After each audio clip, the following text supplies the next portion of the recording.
Yang share PPT siapa ya ini? Kristi, Prof. Apanya, Prof? Kristi. Oke, Iya, Prof. Kristi ya.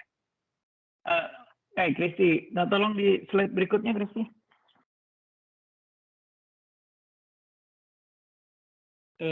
Oke, terus saja lewat aja ini.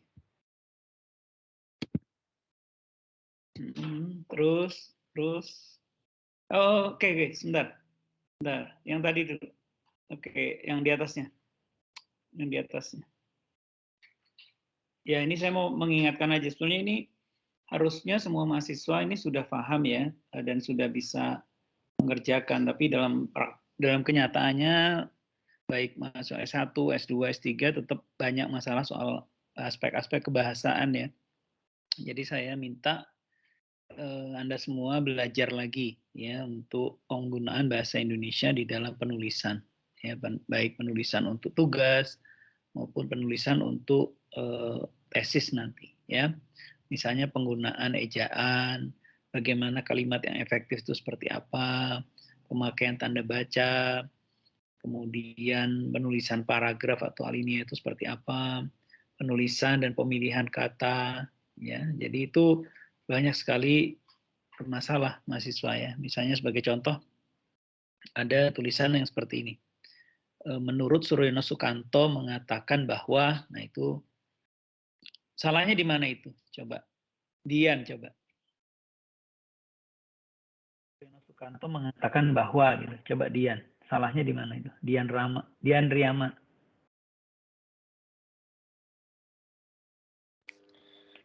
Iya, Pak. Kalau ada kalimat menurut Suryono Sukanto mengatakan bahwa, itu salahnya di mana?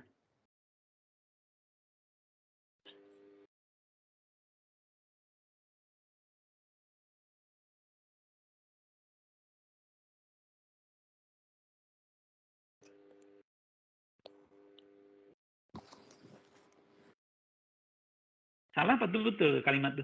Menurut Suryono Sukanto mengatakan bahwa, itu salah atau betul kalimat itu? Masih kurang efektif karena menurut Suryo Sukanto mengatakan bahwa, jadi kayak ada kurang efektif. Harusnya? Menurut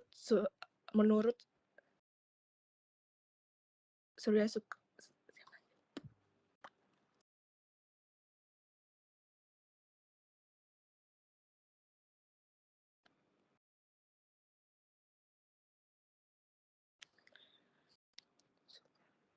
Coba Johnson Silaban. Kata Dian kan kurang efektif tadi. Oke. Harusnya seperti apa tadi? Siap. Menurut saya Prof ya mengatakan bahwa itu antara mengatakan dipakai atau mungkin bahwa itu hilang salah satu Prof. Ya, jadi gimana? Coba bahas, kamu buat ulang coba seperti apa? Siap. Menurut Sukanto mengatakan langsung nyambung Prof. Menghilangkan bahwa atau mungkin menurut Suryanto Sukamto bahwa langsung gitu. Kalau mengatakan bahwa itu udah kayaknya terlalu banyak. Jadi gimana? Menurut Suryono Sukanto Mengatakan langsung kalimat berikutnya mungkin atau mungkin kata berikutnya jangan memakai bahwa lagi. Prof. Oke, belum benar ya, belum benar. Coba Putri Safira Audesti coba. Iya, Prof. Oke, harusnya benar seperti apa? Kalau kalimat awalnya Suryono Sukanto mengatakan bahwa, itu harusnya seperti apa kalau dibetulkan? Kalau kalimat kalau menurut saya mungkin kata menurutnya tidak perlu digunakan lagi sih, Prof. Langsung seperti mohon maaf tadi siapa Prof ininya? Menurut Suryono Sukanto mengatakan bahwa penelitian hukum adalah misalnya. Suryono Sukanto mengatakan bahwa tidak perlu menggunakan. Iya, tidak perlu menggunakan. Tidak perlu mengatakan menurut. Iya, langsung. Oke, bagus. Oke, Putri benar ya, Putri Sapira benar. Jadi menurutnya dihilangkan. Jadi Suryono Sukanto mengatakan bahwa penelitian hukum adalah itu yang benar. Kenapa yang sebelumnya salah? Menurut Suryono Sukanto mengatakan bahwa kenapa salah, Putri? Oh, kalau menurut saya dalam metode penelitian hukum, kata menurut itu kurang efektif dikarenakan masih ada keraguan di dalam kata menurut gitu, Prof. Harusnya memang langsung merujuk. Enggak, bukan itu, bukan. Menurut sih nggak apa-apa digunakan. Yang salah itu penulisannya. Jadi menurut itu nggak masalah. Cuma yang salah kalau Anda gunakan dua-duanya menurut, Suryono Sukanto mengatakan bahwa itu jadi salah. Ya, kenapa? Karena kalau menurut Suryono Sukanto mengatakan bahwa subjeknya siapa, terus predikatnya apa, itu nggak jelas. Ya, jadi Putri tadi mengatakan menurutnya dihilangkan, baru benar tuh. Suryono Sukanto mengatakan bahwa penelitian hukum adalah jelas tuh subjeknya siapa, Suryono Sukanto, predikatnya mengatakan bahwa gitu, ya kan? Iya, benar, Prof. Oke, Excel. Ada Excel nggak? Ya, Prof. Oke, menurut Suryono Sukanto mengatakan bahwa kata Putri yang benar harusnya menurutnya dihilangkan. Suryono Sukanto mengatakan bahwa penelitian hukum adalah baru benar. Sekarang pertanyaan saya, Excel. Bisa nggak menurutnya tetap ada, tapi yang lain yang dihilangkan? Excel. Yang dihilangkan gimana, Mas, tadi? Kan tadi kalimatnya menurut Suryono Sukanto mengatakan bahwa penelitian hukum adalah, kata Putri, ya menurut yang dihilangkan. Jadi langsung saja Suryono Sukanto mengatakan bahwa penelitian hukum adalah, gitu kan? Nah sekarang saya mau tanya ke Excel, bisa nggak alternatif lain? Misalnya menurutnya dihilangkan, menurutnya tetap ada, tapi kata lain yang dihilangkan, bisa nggak? Coba Excel.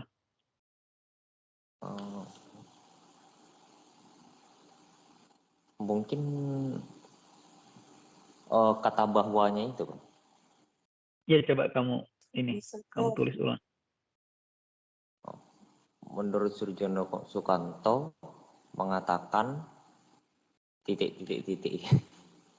Nah, masih belum benar. Coba Soloan, Ciburian. Baik, Prof. Terima kasih. Ya. Menurut saya bisa dihilangkan, Prof. Karena yang dihilangkan apanya? Kalau tetap dipakai kata menurutnya, Prof, yang dihilangkan mengatakan. Karena objek yang dua itu. Oke, coba kamu tulis coba seperti apa? Kalau dari saya, Prof, menurut Suryono Sukanto, bahwa itu kalimatnya yang saya bisa sampaikan, Prof. Masih belum benar, dikit lagi. Betulnya sudah hampir benar, Soloan. Coba Rayon Sari, coba. Terima kasih, Prof. Saya coba ya, Prof. Menurut Suryono Sukanto, pengertian hukum adalah, jadi langsung dok, tanpa maksud saya tanpa menyatakan bahwa. Terima kasih, Prof. Oke, benar. Tapi harus pakai tanda baca koma. Betul, jadi Prof. Gimana? Jadi menurut Suryono Sukanto, penelitian hukum adalah, nah itu baru benar. Ya. Oke, sekarang saya tanya ke semuanya. Paham nggak tadi yang saya jelaskan tadi? Itu kesalahan berbahasa seperti itu banyak nggak terjadi? Paham, Prof. Banyak, Prof. Banyak sekali terjadi. Ya, bahkan yang sudah doktor, yang sudah profesor pun bisa salah begitu ya.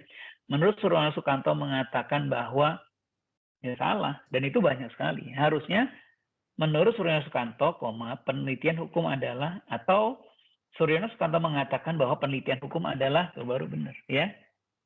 Oke, karena saya mau ngasih contoh satu lagi. Di sini ini bukan mata kuliah penelitian hukum, ini bahasa Indonesia, tapi karena bahasa Indonesia banyak yang salah, ya saya harus betulkan ya. Misalnya gini, dalam pasal 338 KUHP menyatakan bahwa pembunuhan adalah titik. Oke. Sherlita Gultom, kalimat itu betul atau salah? Dalam pasal 338 KUHP menyatakan bahwa pembunuhan adalah Sherlita ada Sherlita. Ya, Prof. Oke, betul nggak kalimat tadi yang saya bacakan? Bisa betul, Prof. Bisa juga tidak, Prof. Sebenarnya kalau dalamnya bisa aja dihilangin, Prof. Misalnya pasal 30 sekian-sekian KUHP pembunuhan, tanda kutip langsung kepada kalimat pasal itu, Prof. Oke, jadi apa yang dihilangkan, Sherlita? Dalamnya itu, Prof. Dalam dihilangkan. Jadi pasal 338 KUHP menyatakan bahwa baru benar gitu ya? Menyatakannya tidak perlu, Prof. Menyatakan tidak perlu. Ya, Prof. Jadi dalam pasal 33 KUHP titik-titik baru bahwa pembunuhan bla bla bla gitu, Prof. Jadi pasal 338 KUHP bahwa begitu. Dalam pasal 33 KUHP tanda kutip langsung, Prof. Pembunuhan. Oh, jadi dalamnya tidak dihilangkan. Ya, Prof. Dalam Bisa juga, pasal 338. maksud saya bisa juga dihilangkan, bisa juga ada, Prof, gitu, Prof. Tergantung penjelasan di akhirnya, Prof. Jadi dalam bisa ditulis, bisa tidak. Dalam pasal 338 KUHP titik 2 gitu ya. Atau pasal 338 KUHP titik 2 baru ini bahwa pembunuhan ini gitu, atau langsung kalimatnya, Prof. Oke. Sekarang kenapa kata dalam pasal 338 KUHP menyatakan bahwa itu salah, kenapa? Karena pasal 33 sekian-sekian KUHP itu memang di dalamnya sudah tercantum itu, jadi tidak perlu diterterakan dalamnya, Prof. Karena dengan adanya kata dalam, jadi tidak ada subjeknya. Iya kan? Iya, Prof. Kalau dalam pasal sekian, harusnya kalimat kata berikutnya apa? Bukan menyatakan, tapi dinyatakan. Ya, di dalam pasal sekian dinyatakan bahwa itu baru benar. Tapi kalau katanya bukan di, maka tidak perlu pakai dalam atau pada. Jadi kata dalam atau pada itu bisa membuat kata berikutnya harus diubah dari menjadi di, gitu. Ya, Prof. Ya. Oke, jadi kesalahan-kesalahan seperti itu tuh banyak sekali di buku, di artikel, di tugas-tugas, di mana-mana banyak ya. Oleh karena itu saya minta Anda semua mempelajari lagi bahasa Indonesia. Jadi dengan sekarang tuh bahasa Inggrisnya nilainya 9, bahasa Indonesianya nilainya 6 ya. Atau sebaliknya. Ya, sebaliknya apa? Dua-duanya 6 ya. Bahasa Inggrisnya juga nggak bisa, bahasa Indonesianya juga nggak bisa, repot juga ya. Oke, minta tolong Kristi slide berikutnya. Nah, tulisan yang sistematis menunjukkan cara berpikir yang sistematis pula. Jadi kalau Anda tulisannya itu tidak sistematis, ya, berantakan, tidak teratur, tidak ada alur pikir yang jelas.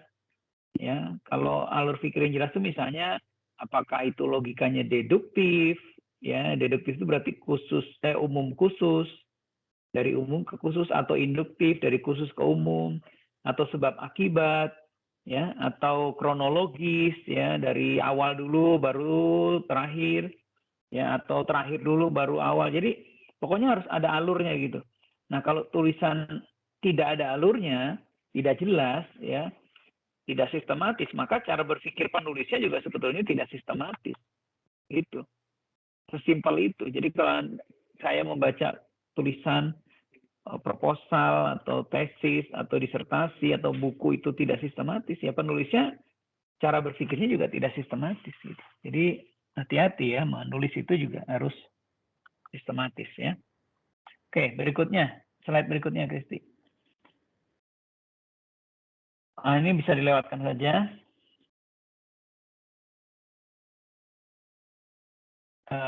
Slide berikutnya Kristi.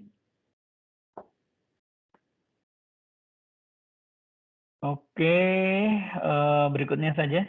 Ini masih soal penulisan ya. Saya mau langsung ke. Nah, oke. Jadi sekarang ini sebetulnya ketika Anda melakukan penulisan ilmiah atau penelitian, sudah banyak sekali sarana-sarana yang bisa digunakan.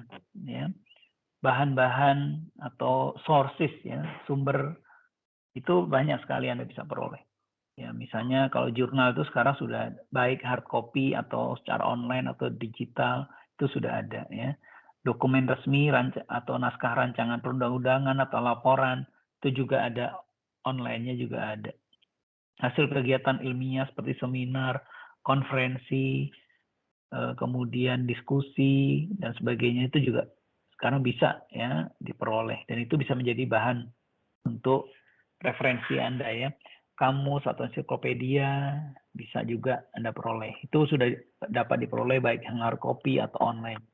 Anda juga bisa melakukan wawancara atau mengambil data dengan melakukan focus group discussion ya, dan lain sebagainya. Lalu sumber-sumber internet juga bisa dengan mudah diperoleh ya. Oke, slide berikutnya, Sisi. Nah, ini beberapa hal penting kalau melakukan penulisan ya. Ini baik Anda menulis nanti di proposal, tesis, atau Anda menulis tugas-tugas kampus, atau Anda menulis tesis nanti, itu harus ingat ya beberapa hal penting ini. Harus ada konsistensi dalam menulis ya. Kemudian juga harus rasional tulisannya, jangan emosional, jangan karena Anda tidak suka dengan satu hal, terus cara menulisnya Anda terlihat emosional. Itu tidak boleh kalau dalam penulisan ilmiah. Kemudian harus ada novelty-nya atau kebaruannya. Ya, jangan hanya mengambil apa dari yang orang lain sudah banyak nulis, Anda tulis itu juga, tidak ada novelty-nya, tidak ada kebaruannya. Kemudian juga integritas atau kejujuran penulis sangat penting ya. Jadi kalau sekarang orang mengecam tindakan korupsi, ya sama dalam dunia akademik juga ada tindakan yang mirip seperti korupsi itu, yaitu plagiarisme. Ya, jadi kalau orang di dunia kampus sudah terlibat plagiarisme, itu sudah sama seperti korupsi. Itu patut dicela oleh banyak orang. Ya. Makanya dulu ada beberapa doktor, beberapa profesor itu dibatalkan ya doktornya karena plagiat. Ya, bahkan ada yang mau jadi profesor seumur-umur tidak jadi profesor karena plagiat. Ya, sebetulnya plagiat ini juga ada tindak pidananya ya di undang-undang ya. Tapi menurut saya yang lebih penting adalah soal etikanya. Jadi orang di dunia kampus tuh tidak boleh plagiat. Nah, contoh-contoh plagiat itu bisa dari yang sangat kecil. Ya, Anda misalnya mengutip satu sumber, Anda kutip. Walaupun sudah Anda ubah dalam bahasa Anda, tapi tidak mencantumkan sumber referensi, itu plagiat juga. Gitu. Ya, jadi plagiat itu bukan berarti hanya 100% punya orang diaku sebagai tulisan Anda, bukan hanya itu. Anda tidak mencantumkan rujukan, itu juga bagian dari plagiat.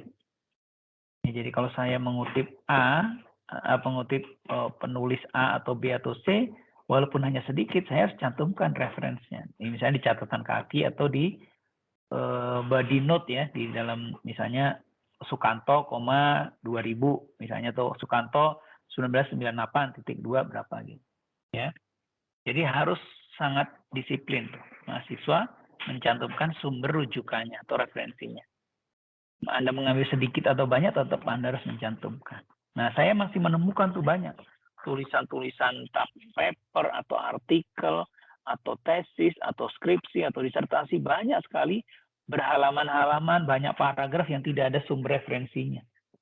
Nah, itu aneh ya, aneh karena kita tidak pernah mulai dari nol. Pasti kita memerlukan rujukan atau sumber dari berbagai sumber gitu. Jadi jangan lupa ya, walaupun sedikit, walaupun banyak, ya tetap Anda harus cantumkan sumber referensinya. Bagaimana Prof kalau di satu halaman banyak ibit atau sumber ini yang ngambil dari ini, nggak apa-apa, tetap harus dicantumkan gitu. Nah, kemudian juga harus ada kemampuan melakukan paraphrase. Apa itu paraphrase? Paraphrase itu mengubah dengan kalimat Anda sendiri. Misalnya ada satu paragraf Anda kutip, tapi Anda mau paraphrase, itu Anda ubah beberapa kata ya sehingga sesuai dengan pendapat Anda. Nah, tapi tetap harus dicantumkan sumber referensinya. Jadi tidak apa adanya. Nah, kalau Anda kutip apa adanya, berarti Anda kutipnya kutipan langsung. Kalau Anda sudah paraphrase, sudah diubah, maka menjadi kutipan tidak langsung. cara membuat kutipan langsung dan kutipan tidak langsung itu beda caranya gitu. Jadi Anda harus mengerti bagaimana cara membuat paraphrase, membuat kutipan langsung itu seperti apa, kutipan tidak langsung itu seperti apa gitu. Nah, itu saya tidak jelaskan karena itu terlalu teknis dan Anda harusnya sudah tahu ya, atau mungkin ada mata kuliah lain yang membahas itu. Kemudian penggunaan bahasa dengan benar. Bahasa Inggris, bahasa Indonesia, atau bahasa Belanda misalnya, atau bahasa yang lain harus benar. Ya, jadi jangan malas untuk membuka kamus atau sumber rujukan lain untuk mengecek bahasanya sudah benar atau belum. Seperti tadi saya sudah bilang, ya saya sudah katakan banyak sekali kesalahan berbahasa. Ya, tidak bisa membedakan kata depan dengan awalan. Misalnya kalau ada kata di, ya itu di belakangnya ada kata menunjukkan tempat, itu semua harus dipisah di-nya. Di atas, di bawah, di samping, di belakang, ya di Jakarta, di Batam, itu semuanya di-nya dipisah dengan kata berikutnya. Ya, nah saya lihat banyak sekali kesalahan ini disambung ya. Di sini disambung, di sana disambung, di belakang disambung, di atas disambung, ya di bawah disambung, itu salah. Ya, jadi harus dipisah di-nya. Sebaliknya kalau tidak menunjukkan tempat itu disambung. Misalnya apa? Dipukuli, dipukul itu disambung di-nya bukan dipisah. Ya, kemudian dijual itu harusnya disambung bukan dipisah. Kan banyak tuh rumah ini dijual di-nya dipisah padahal harusnya disambung. Ya, di atas dijual, dipukul, diadili, dituntut semuanya disambung di-nya gitu. Jadi jangan keliru. Banyak kesalahan seperti itu, Johnson.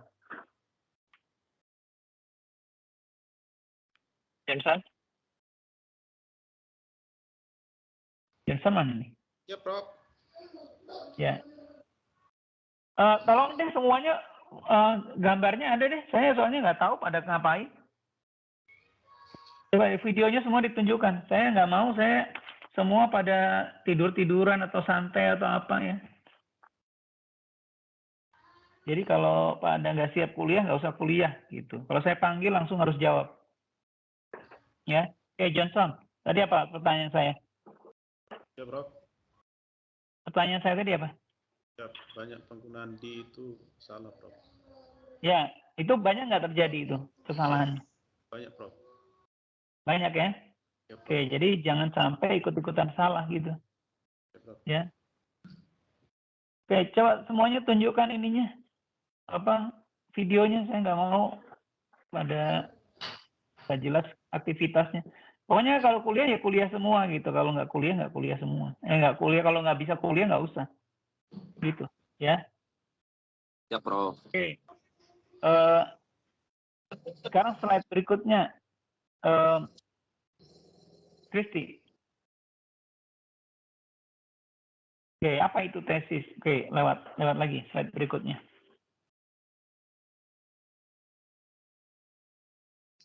Oke, nah dari sini udah nggak apa-apa, terus saja.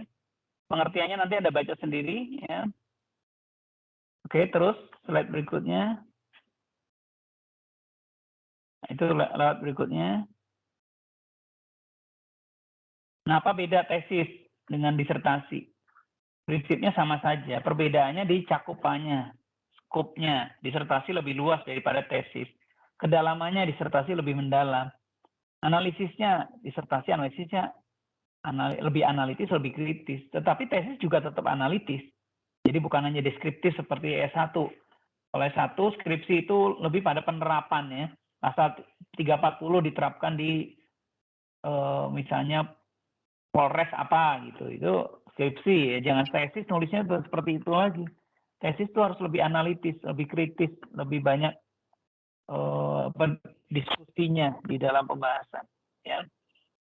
Kemudian biasanya juga ada teorinya yang digunakan, ada konsepnya yang digunakan. Nah, itu di level tesis. Jadi beda sekali dengan skripsi. Kalau skripsi itu deskriptif ya. Kalau tesis tidak boleh deskriptif. Ya boleh deskriptif tapi tidak boleh mendominasi. Ya. Oke, slide berikutnya. Minta tolong Kristi. Oke, yang ini sudah saya bahaskan ya. Metode apa, slide berikutnya metode apa, tolong dibaca lagi ya. Jadi karena kuliahnya agak lama nih, jadi saya takutnya lupa, jadi tolong dibaca lagi. Slide berikutnya, Kristi. Metodologi saya sudah bahas ya. Oke, sampai sini dulu. Serlina ini sudah saya bahas belum waktu kuliah pertama dan kedua kemarin?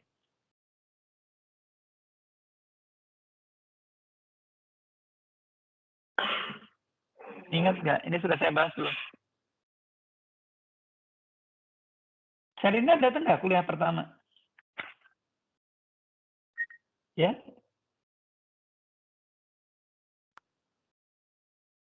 Kayaknya masih mute deh. Oke. Hadir Prof, bukan datang. Hadir.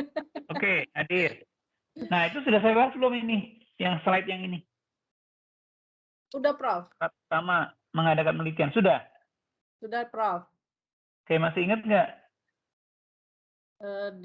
Udah, Prof. Masih apa? Maksud dari slide ini yang apa maksudnya? Jadi kalau kita membuat suatu penelitian, kita harus memahami dulu apa-apa aja konsepnya seperti ilmu-ilmu hukum yang kita gunakan nanti pada saat membuat penelitian tersebut, Prof. Terus hubungan-hubungan yang termasuk di dalam sistem hukum itu kita juga harus paham sebelum menulis, Prof. Seperti itu, Prof. Oke, kemudian selain itu juga harus paham apa lagi? Metode penulisan dalam penelitian juga, Prof, harus ada jenis metodenya diambil dari misalnya kayak dari kutipan-kutipannya, Prof. Itu juga perlu gitu, Prof. Oke, maksudnya bukan seperti itu ya. Coba Samsul Hadi. Ya, siap, Prof. Oke, coba mana nih videonya? Ada, Prof.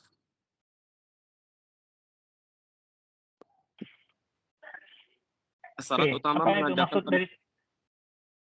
Ya, Prof. Maksud dari slide ini apa? Tadi Serlina sudah betul yang bagian satu, yang bagian kiri, yang kanan itu apa? Prof. Memahami metodologi penelitian disiplin ilmu, aneka jenis metodologi penelitian misalnya seperti penelitian hukum empiris atau sosiologis, penelitian hukum normatif, yaitu penelitian hukum dari kepustakaan, dari putusan pengadilan juga bisa. Terus ini ada MIS ya, Prof. Maksudnya apa MIS-nya? MIS ini Samsul kurang paham sih, Prof. Misalnya. Oh, misalnya kalau penelitian hukum empiris itu dilakukan sesuai hukum yang ada di dalam masyarakat juga bisa, Prof, hukum adat misalnya. Kalau penelitian hukum normatif itu seperti studi kepustakaan. Oke. Baik, Samsul Hadi, bagus.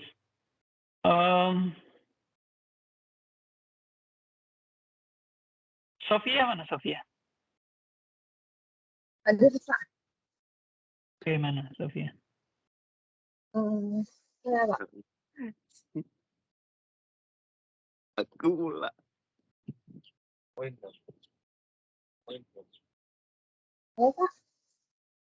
Oke, Sofia, bisa ditambah penjelasan dari Samsul Hadi dan Serlina tadi, yang sebelah kanan. Maksudnya apa? Memahami metodologi penelitian disiplin ilmu. Tadi kan Serlina sudah jelasin, jadi kita harus paham konsep dasar ilmu pengetahuan. Misalnya sistem hukum, kalau hukum ya, sistem hukum itu apa, ilmu-ilmu hukum itu apa saja, hubungan-hubungan di dalam sistem hukum itu apa saja gitu. Itu satu hal.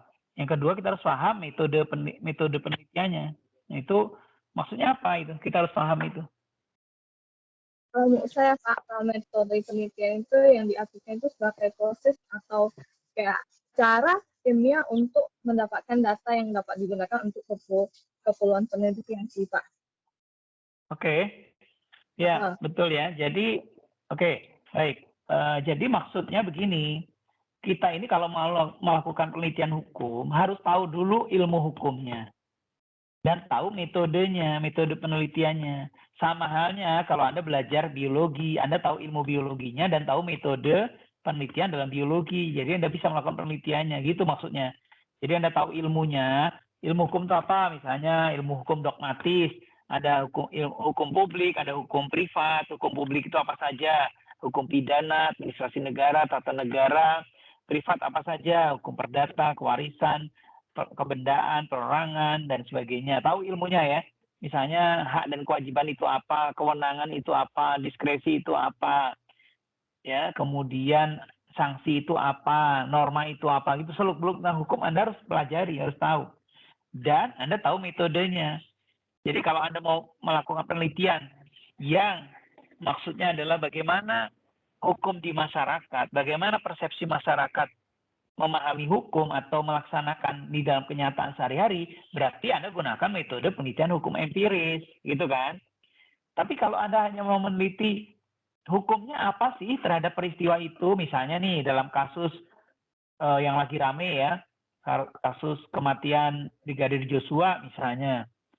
Nah itu terhadap para tersangka itu dikenakan pasal apa saja sih, tindak pidana apa saja sih, gitu. Misalnya itu mau diteliti, maka penelitiannya tidak perlu empiris, cukup penelitian normatif atau doktrinal. Hukumnya apa gitu kan.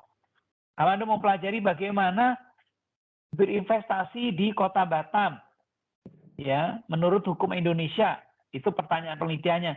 Ya itu tidak perlu penelitian empiris. Anda pakai penelitian doktrinal atau normatif bisa. Anda baca undang-undang, Anda baca peraturan pemerintah, Anda baca peraturan di Batam ya, di pemerintah Batam, Anda baca peraturan menteri apa, gitu. Anda baca putusan MK, Anda baca buku-buku yang terkait dan sebagainya, Anda bisa itu menjawab tadi pertanyaan tadi. Maka metode yang digunakan adalah metode penelitian hukum normatif atau doctrinal research, tidak perlu empiris. Tapi kalau pertanyaan Anda, bagaimana praktek pelaksanaan investasi di Kota Batam serta permasalahannya, nah berarti Anda harus melakukan penelitian empiris, tidak bisa hanya normatif, gitu. Paham ya? Paham, Maksudnya Prof. ini slide ini. Oke. Nah, berikutnya, Kristi, ini saya sebagian ngulang ya dari yang lalu, karena sudah cukup lama kita nggak ketemu, jadi saya khawatir lupa. Metode penelitian hukum apa yang akan digunakan? Nah, oke. Tolong siapa ya? Soloan Siburian. Tolong dibaca coba slide ini. Baik, Prof. Terima kasih. Metode penelitian hukum apa yang akan digunakan? Sangat tergantung dari masalah apa yang akan diteliti dan dicari jawabannya. Berikutnya berkaitan dengan konsep tentang hukum. Apakah hukum sebagai satu norma atau kaidah? Law in the box, nilai-nilai tentang keadilan yang universal, norma positif, dan putusan pengadilan. Pertanyaannya bersifat pertanyaan normatif, metode penelitian normatif mencari bahwa hukum pembahasannya. Bahan, bukan bahwa. Oh, bahan. Mencari bahan hukum, bukan bahwa.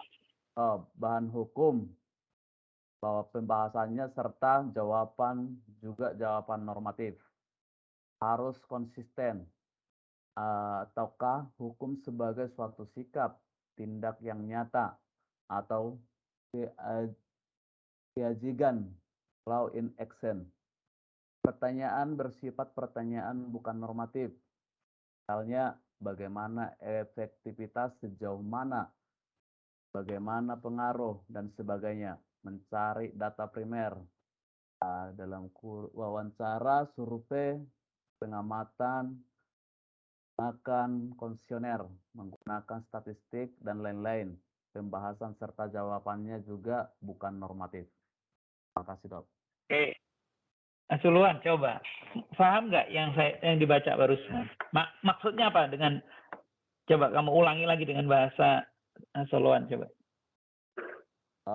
Kalau menurut saya, Prof, artinya di dalam penelitian ini harus memang mencari sumber-sumber yang memang betul-betul dapat dipertanggungjawabkan lah.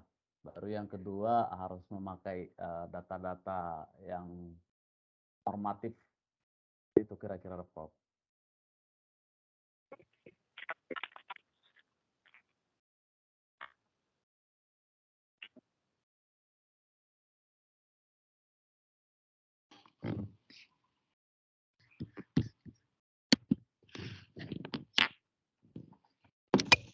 Suara saya terdengar nggak ya?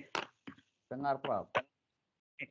Asoluan yang pertama ya, itu kan ada metode penelitian hukum apa yang akan digunakan sangat tergantung dari masalah apa yang akan diteliti dan dicari jawabannya. Oke, paham nggak itu? Maksud dari kalimat saya itu, metode penelitian hukum apa yang akan digunakan itu sangat tergantung dari masalah apa yang akan diteliti dan dicari jawabannya. Oke, bisa dipahami nggak, Asoluan? Bisa, Prof. Oke, gimana? Coba dengan bahasa Asoluan sendiri. Maksudnya metode penelitian apa yang akan digunakan sangat tergantung, maksudnya tergantung dari keadaan yang akan diteliti tadi, Prof. Apakah itu sifatnya tadi empiris ataupun normatif? Itu maksudnya, Prof. Oke. Adelina.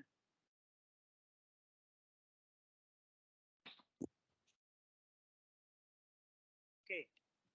Nah, metode penelitian hukum apa yang akan digunakan sangat tergantung dari masalah apa yang akan diteliti dan dicari jawabannya.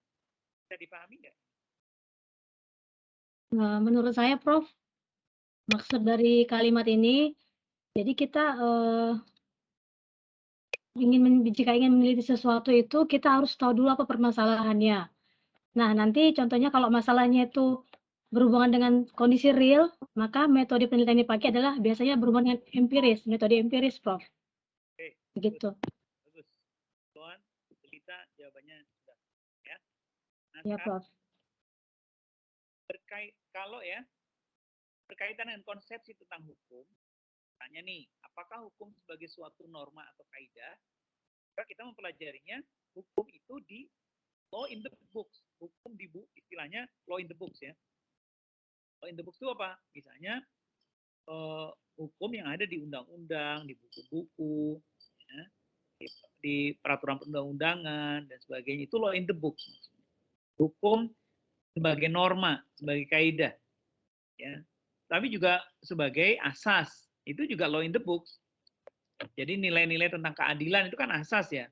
Nilai tentang keadilan atau norma positif atau putusan pengadilan sebagainya itu kita bicara asas, misalnya tentang keadilan, tentang kepastian hukum dan sebagainya itu law in the books. Ya.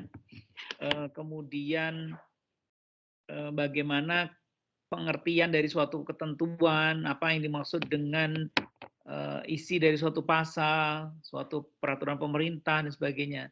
Nah, itu kita bicara norma atau kaidah. Kita bicara law in the books. Ya, hukum di atas kertas, di buku. Kalau itu masalahnya, misalnya tadi itu, apa hukumnya, apa sanksinya orang yang melakukan pembunuhan berencana?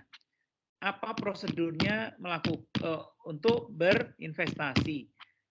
Apa syaratnya orang bisa melakukan penambangan?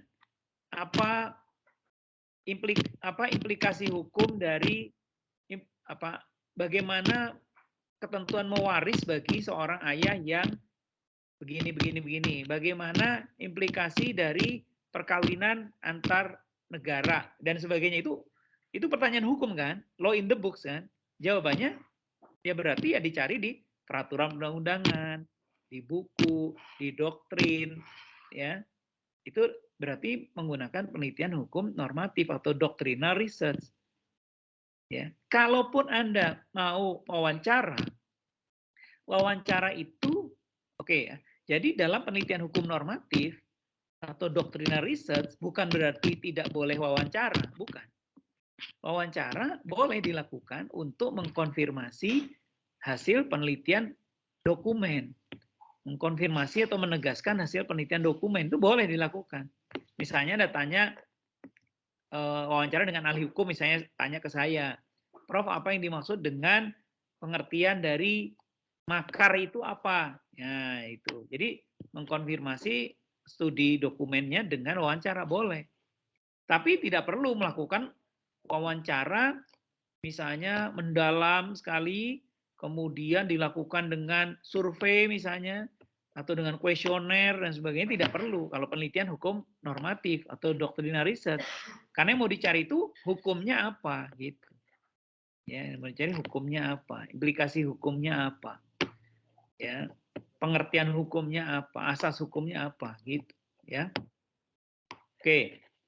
Nah, jadi kalau pertanyaannya bersifat pertanyaan normatif, yang tadi yang saya sudah berikan beberapa contoh, metodenya maka yang digunakan metode penelitian normatif. Jadi metode itu sangat tergantung dari pertanyaannya apa, jangan dibalik.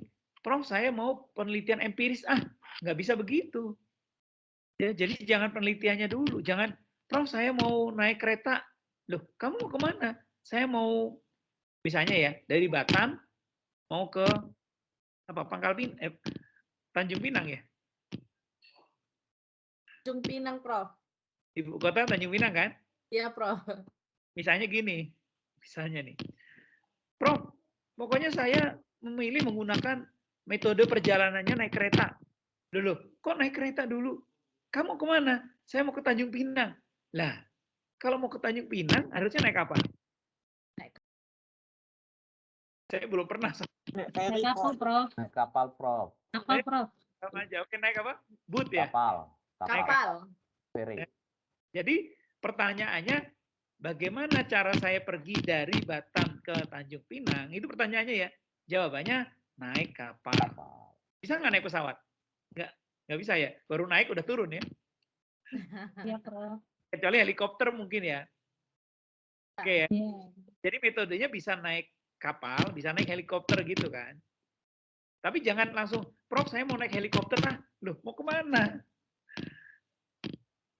Jadi jangan jangan metodenya dulu dipilih, tapi harus masalahnya dulu apa. Jadi metode itu harus menyesuaikan dengan masalahnya gitu. Jangan dibalik. Ya. Nah, jadi kalau pertanyaannya bersifat normatif, metode penelitiannya juga normatif. Yang dicari adalah bahan hukum, bukan data. Kalau data itu cenderung terkait dengan penelitian hukum empiris, data. Ya. Data kelahiran, data kematian, data kasus tindak pidana yang terjadi, data misalnya dampak dari variabel A terhadap variabel itu data yang dicari. Maka itu biasanya misalnya data primer, hasil wawancara dan sebagainya itu pada umumnya itu pada penelitian empiris. Tapi pada penelitian normatif yang dicari bahan hukum gitu ya.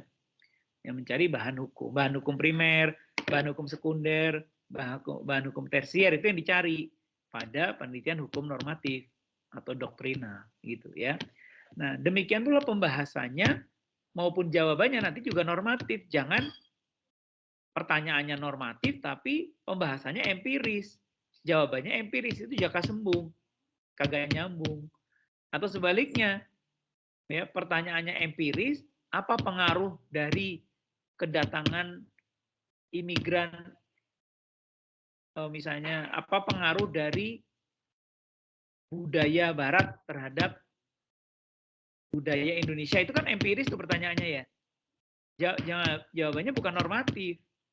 Jadi kalau pertanyaannya sejauh mana implikasi dari, nah itu jawabannya empiris, pembahasannya harus empiris, jawabannya juga empiris. Apa pengaruh variabel A terhadap variabel B itu empiris tuh. Atau non doktrinal, pembahasannya harus empiris juga, jawabannya harus empiris. Pengaruhnya adalah begitu. Jangan pertanyaannya apa hukumnya tindak pidana ini, jawabannya adalah pengaruhnya sangat besar. Nah, itu nggak nyambung gitu ya. Jadi harus konsisten.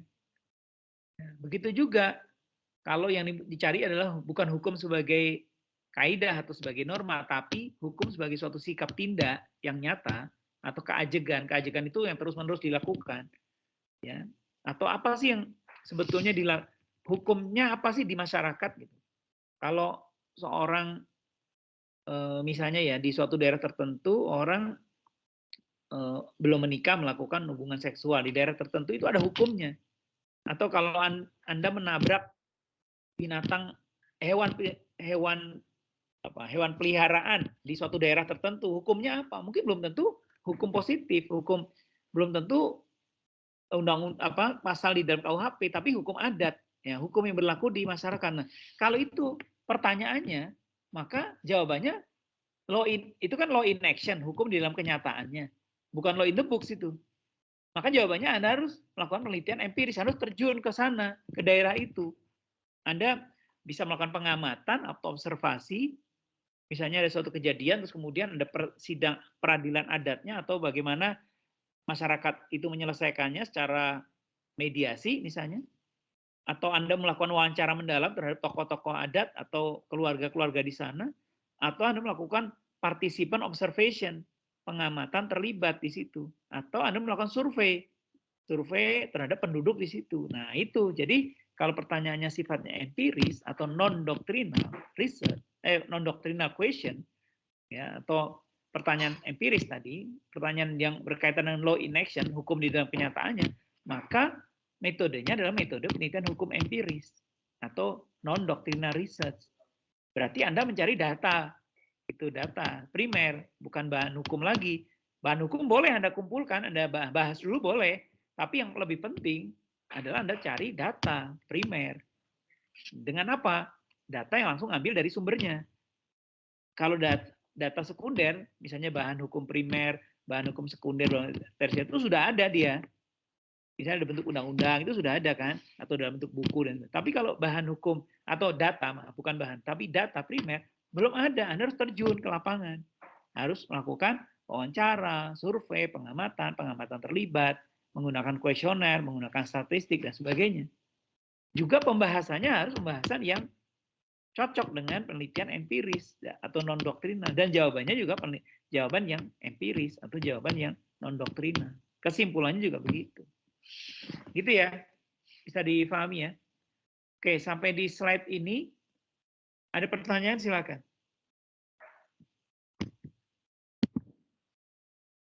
Izin Prof, keajegan itu apa, Prof? Ajeg itu dari bahasa Jawa ya sebetulnya, tapi sering dipakai dalam buku-buku antropologi ya. Buku antropologi hukum itu sering dipakai. Ajeg itu misalnya gini, Selina asal dari mana? Medan, Prof. Dari Medan, misalnya ya. Kalau saya pernah ke Medan tuh, kemudian saya main ke ke Danau Toba kan? Ya, saya ke Danau Toba di Pulau Samosir ya. Itu kan ada bagus sekali ya, di situ kan ada masyarakat adat ya yang dari dulu melakukan sudah ada hukumnya ya, walaupun belum ada hukum, katakanlah itu tahun berapa belum ada hukum positif di sana, tapi sudah ada hukum di sana yang dilakukan terus-menerus oleh masyarakat itu. Misalnya ya, sebagai contoh, kalau dalam memakamkan orang itu begini caranya, itu kan ada pemakam batu kan, makam batu.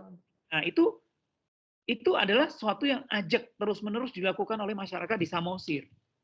Ya, kemudian kalau ada orang diduga melakukan kejahatan, ya, kemudian diadilinya seperti itu, yaitu dipanggil di pemuka adat, dipanggil ada yang menguasai ilmu kan, dukun atau menguasai ilmu.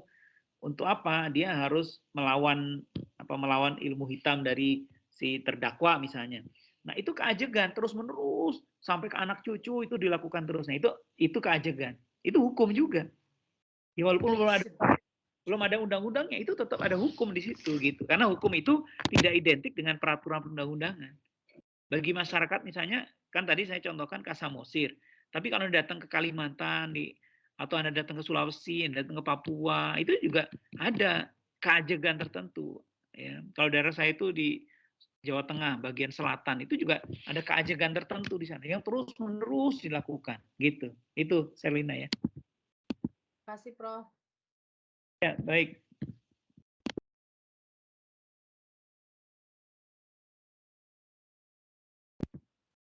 Oke, silakan ada lagi?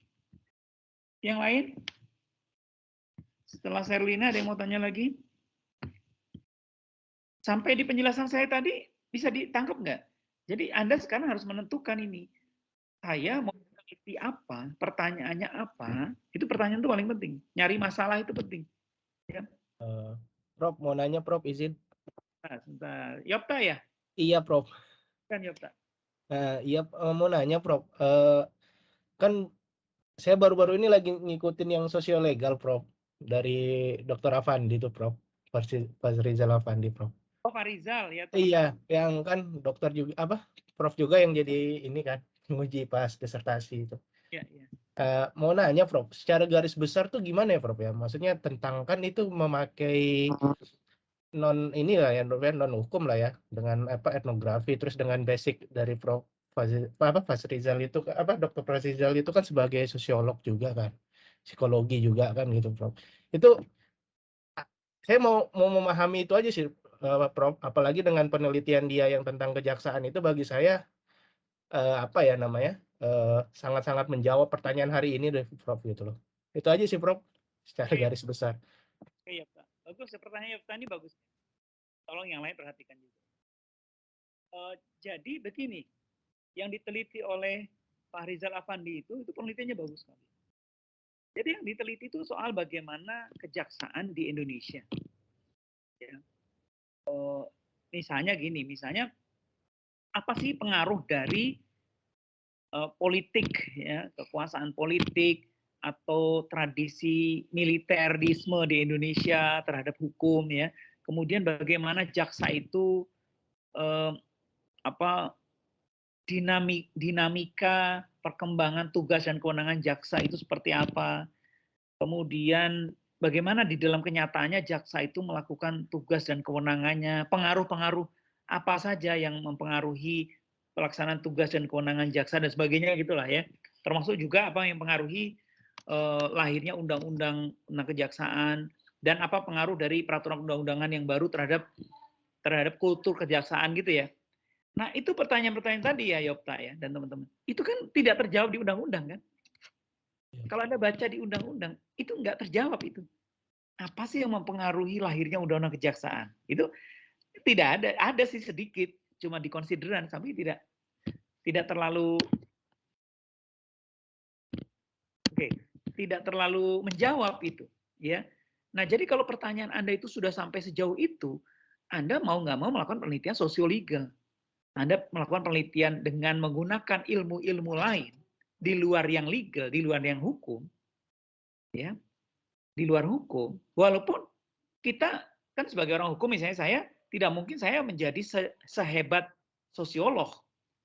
Saya tidak mungkin menjadi sehebat seorang kriminolog. Saya mungkin tidak bisa sehebat seorang ahli politik, ilmu politik. Saya mungkin tidak bisa sehebat ahli ilmu sejarah. Saya mungkin tidak bisa sehebat ahli ilmu antropologi, ahli ilmu dan lain sebagainya, tidak. Tapi saya memahaminya. Saya menggunakan bahan-bahan dari politik, dari sejarah, dari sosiologi, dari antropologi dan sebagainya. Untuk apa? Untuk membantu menjelaskan fenomena atau persoalan-persoalan dalam hukum, gitu. Yang tidak bisa dijawab hanya dengan hukum, gitu. Itu kalau pandangan saya mengenai sosiolegal ya, Pak ya. Jadi misalnya kalau pertanyaannya tentang kejaksaan itu hanya begini ya. Apa tugas dan kewenangan kejaksaan menurut undang-undang kejaksaan yang baru? Itu pertanyaan normatif. Itu mudah jawabnya. Cari aja di undang-undang.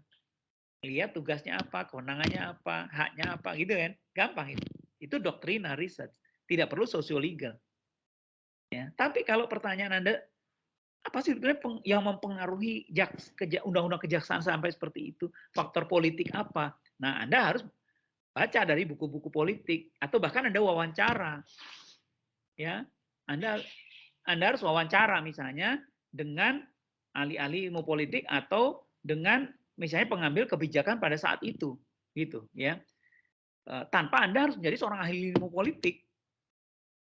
Makanya Anda perlu wawancara. Ketika Anda baca buku politik, ilmu politik belum tentu Anda paham kan? Nah, Anda perlu wawancara. Oke, lalu Anda akan melihat bagaimana jaksa berperilaku atau mengambil keputusan-keputusan penting ya selama periode tertentu. Kan itu tidak ada di undang-undang dong, ya kan? Anda harus datang ketemu jaksanya, wawancara. Pak, bagaimana sih Anda sebagai jaksa agung atau sebagai jampitsus memahami ini dan kebijakan apa? Nah, itu bagian dari sosiolegal juga, gitu. Gitu ya, Pak ya. Nah, kalau saya kan sering menguji juga di Malaysia ya, di University of Malaya, di Serpati ya. Kalau di sana sering yang disebut sosiolegal itu ya mahasiswa ketika melakukan riset bukan hanya dengan Ya, bukan hanya dengan undang-undang atau putusan pengadilan, tapi dengan melakukan survei, dengan wawancara dengan berbagai pihak. Ya, nah itu mereka sudah sebut itu sosiolegal gitu. Jadi memang sosiolegal ini kadang-kadang beda-beda ya pandangan orang mengenai apa sih sosiolegal itu. Kalau menurut pendapat saya, yang menggunakan berbagai ilmu lain di luar hukum ya untuk membantu memahami persoalan-persoalan dalam bidang hukum ya, dan juga menggunakan metode-metode lain ya, misalnya dengan wawancara, dengan survei dan sebagainya ya, itu di beberapa negara dianggap sebagai sosiolegal. Tapi kalau di Indonesia, kalau metodenya yang digunakan, entah survei, wawancara dan sebagainya, itu dianggap melakukan penelitian hukum empiris gitu ya, atau melakukan penelitian hukum non-doctrinal research. Tapi sebagian orang mengatakan itu sudah masuk sosiolegal. Jadi memang beda-beda Yopta pendapat orang tentang itu. Ya. Iya, Prof. Siap. Oke. Makanya ini Prof, izin Prof satu lagi Prof. Dalam dunia praktisi kan terkadang gini Prof, dalam pengadilan aja kan ketika misalnya ada komisi yudisial datang nih Prof, merekam semua tuh. Pengadilan yang ini tiba-tiba berubah jadi serius dan lain-lain gitu loh. Saya ngelihat hal-hal yang berbeda lah dalam tingkah laku yang ada gitu Prof. Makanya, nah kesulitannya nanti gimana tuh Prof ya untuk mewawancara terus menggambarkan itu loh Prof, yang kadang-kadang apa? Kalau oke lah kalau kita doktrinal kan kita tinggal ngambil bahan hukum dan lain kita tuliskan dalam apa penelitian kita kan gitu. Itu sih Prof yang kadang-kadang masih bingung pengimplementasiannya Prof. Iya, makanya kalau Anda tadi ya kembali ke soal pertanyaan penelitiannya apa. Kalau pertanyaan penelitian misalnya saya pengen tahu gimana sih dinamika putusan pengadilan selama ini dalam kasus tertentu gitu ya.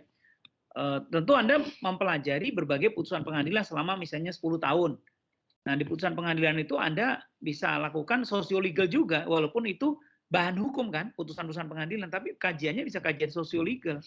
Anda misalnya melihat bagaimana kecenderungannya yang terjadi, bagaimana pola-pola hakim dalam memutus, faktor-faktor apa saja yang atau kecenderungan apa atau pola-pola apa yang terjadi dalam putusan-putusan pengadilan terhadap suatu permasalahan tertentu, misalnya tentang peninjauan kembali atau tentang apa. Kok ada pola seperti itu? Nah, baru Anda teliti gimana di wawancara hakim, gimana nih dengan fenomena seperti ini, atau wawancara dengan jaksa atau wawancara dengan para pihak. Nah, itu sudah masuk sosiolegal sebetulnya.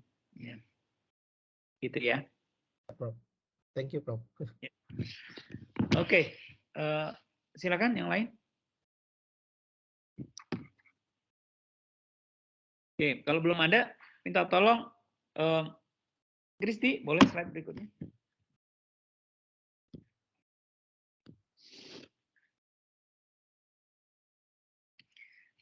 Nah, penelitian siapa? Nadia, coba Nadia Salsabila mana?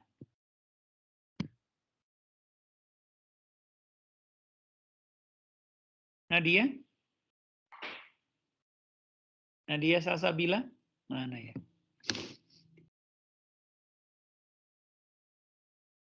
Nadia ada nggak Nadia? Nadia Salsabila? Nggak ada? Oke, kalau saya panggil 3 kali nggak ada, saya anggap nggak hadir ya. Karena saya masukkan di daftar hadir. Saya ulang ya, Nadia Salsabila ada nggak? Jadi kalau saya panggil 3 kali nggak ada, saya anggap tidak hadir ya. Get out. Saya ulang sekali lagi ya, Nadia Salsabila, nggak ada? Oke, baik. Kalau tidak ada.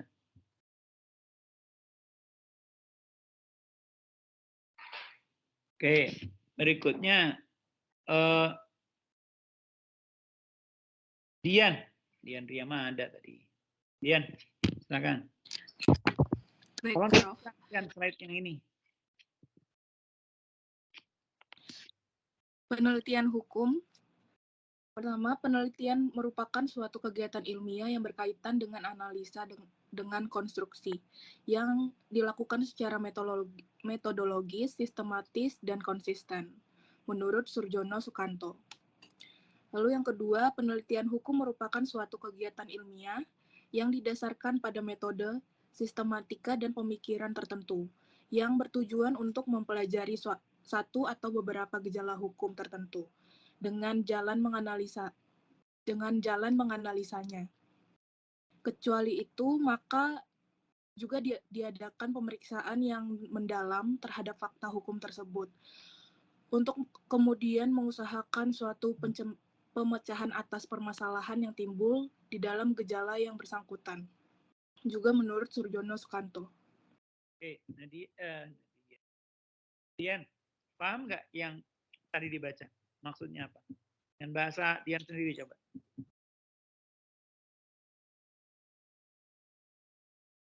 Baik, Prof. Saya coba ya, Prof.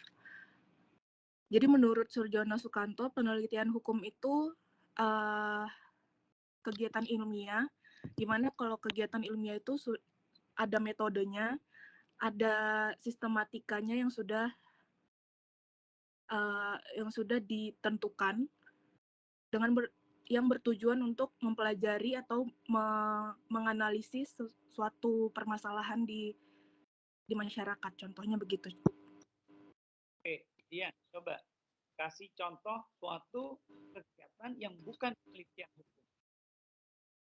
Maaf, Prof, contoh apa?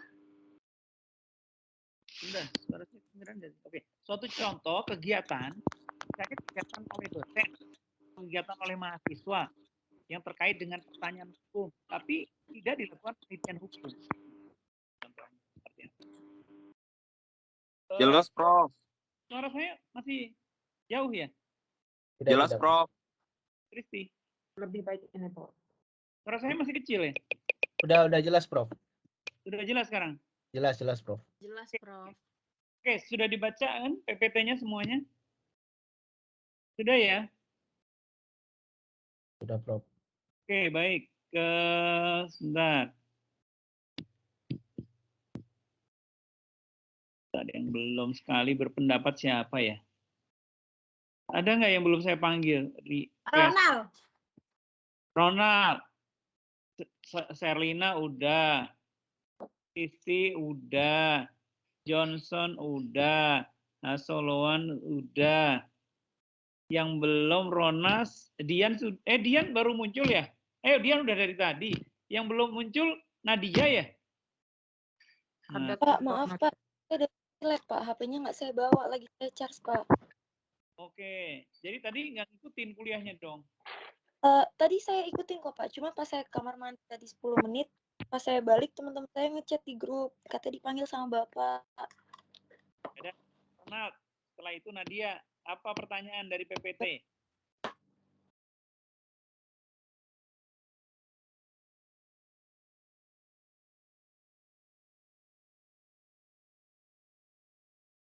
Ronald sudah baca belum PPT-nya? Baru beberapa, Prof. Baru beberapa, ada 52. Kamu udah baca berapa? Belum seluruhnya, Prof. Ya berapa? Belum seluruhnya tuh 1, 2, 3. Udah setengahnya lah, Prof. Udah setengah? Wah, hebat. Oke, dari setengah itu apa yang mau ditanyakan? Apa semua sudah jelas? Kalau semua sudah jelas, bagus dong. Saya selesai kuliahnya. Belum, Prof. Mungkin yang mungkin agak masih saya bingung terkait bagaimana menyusun kesimpulan, Prof. Misalnya kan kita kan S1 ada kita membuat skripsi, dan S2 ada membuat tesis. Lalu bagaimana kita menyusun kesimpulan tersebut kan dari seluruh sekian banyak hal yang kita kaji tersebut, apakah mengacu pada rumusan masalah atau mengacu pada teori yang kita susun, Prof. Izin, Prof. Ronald, yang kamu dari slide yang mana? Dari slide keberapa? Itu, Prof, ada di 14, itu kan mulai dari mana dan bagaimana mengakhiri itu, Prof. Oke, sudah baca ya. Oke. Jawab tak? Nih, udah baca nih. Sampai halaman 100 nih udah ya. Oh, belum ya, cuma 52 halaman ya. Jawab tak? Rona tanya, gimana menyusun kesimpulan? Jawab tak? Coba bantu jawabnya, gimana?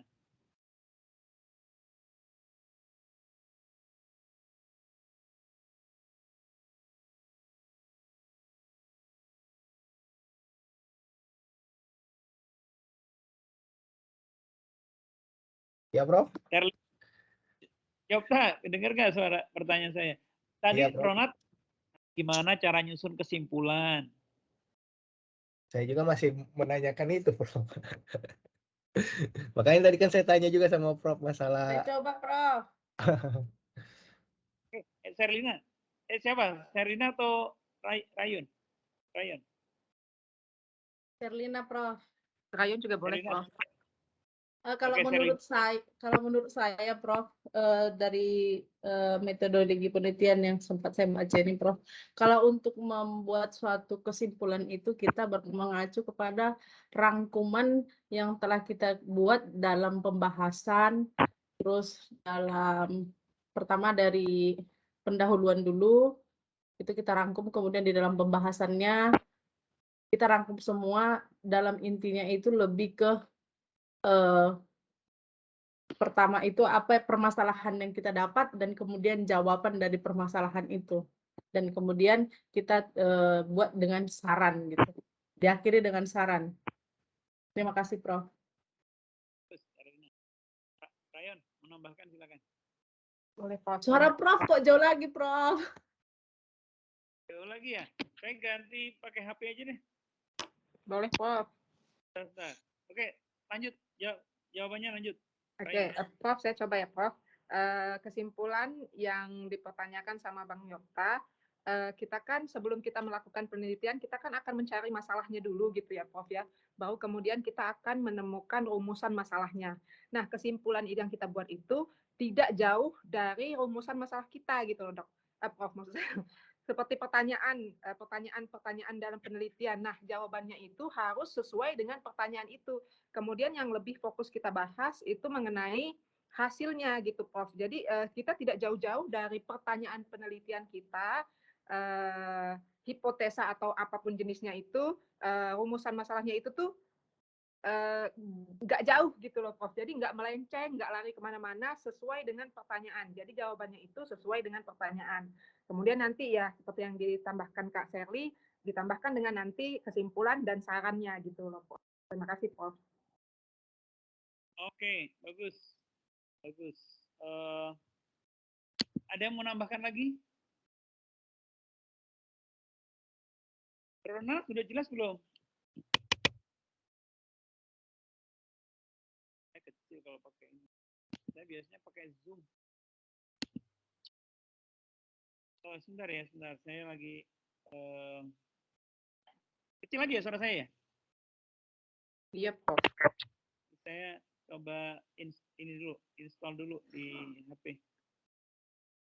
Udah jelas, Prof. Udah jelas, Prof. Oke, jadi kesimpulan itu jawaban dari pertanyaan. Bukan hanya merangkum. Ya, bukan hanya merangkum, tapi jawaban atas pertanyaan. Jadi sedikit saya sebetulnya ada dari Serlina dan Ryan tuh sudah jawabannya sudah mengarah ya 80% benar ya. Tapi bukan tidak jauh dari pertanyaan, justru dia jawaban dari pertanyaan. Justru dia adalah jawaban dari rumusan masalah. Itu kesimpulan. Ya, jadi kalau pertanyaan penelitiannya atau rumusan masalahnya ada dua, maka harus ada dua kesimpulan. Kesimpulan satu merupakan jawaban atas rumusan masalah satu. Kesimpulan kedua adalah jawaban atas rumusan masalah atau pertanyaan penelitian kedua, gitu.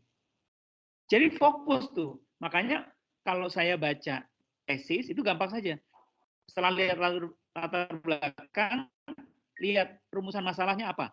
Satu apa, dua apa.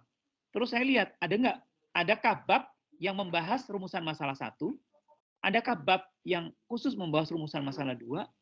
Misalnya bab 3 menjawab rumusan masalah 1, bab 4 menjawab rumusan masalah 2. Itu misalnya ya. Nah, terus saya cek kesimpulan. Apakah kesimpulan 1 itu menjawab rumusan masalah 1 atau tidak? Kalau tidak, saya akan tanya lagi, terus kesimpulannya apa? Artinya jawaban dari pertanyaan atau rumusan masalah 1 apa? Gitu. Terus saya cek kesimpulan 2, apakah dia sudah menjawab rumusan masalah 2? Kalau belum, saya akan tanya lagi, terus apa kesimpulannya? Rumusan masalah, kesimpulan atau jawaban dari rumusan masalah 2-nya apa? Gitu. Nah, kalau itu semua terjawab dan sinkron, maka bagus itu. Tapi kalau rumusan masalah 1, rumusan masalah 2 sudah cukup jelas, tapi tidak ada bab yang khusus membahas rumusan masalah 1 dan rumusan masalah 2, serta kesimpulan 1 dan kesimpulan 2 tidak menjawab rumusan masalah 1 dan rumusan masalah 2, itu berarti tidak sistematis. Berarti tidak jelas itu tesis. Gitu. Gitu ya, Ronald. Jelas ya? Jadi bukan merangkum. Misalnya gini, saya akan rangkum dari bab 3. Itu adalah kesimpulan 1. Saya akan rangkum dari bab 4. Itu rumusan kesimpulan 2. Bukan begitu. Ya. Jadi dia adalah jawaban dari, misalnya pertanyaannya, mengapa begini-begini? Jawabannya, hal ini terjadi karena begini-begini. Gitu. Kalau pertanyaannya, bagaimana ini, jawabannya, ya jawaban atas bagaimana itu apa? Misalnya, ini melakukan ini karena ini, atau ini terjadi ini karena ini, gitu misalnya. Itu. Kalau pertanyaan, apakah ini? Maka jawabannya, ada pengaruh dari ini. Apakah ada pengaruh dari ini?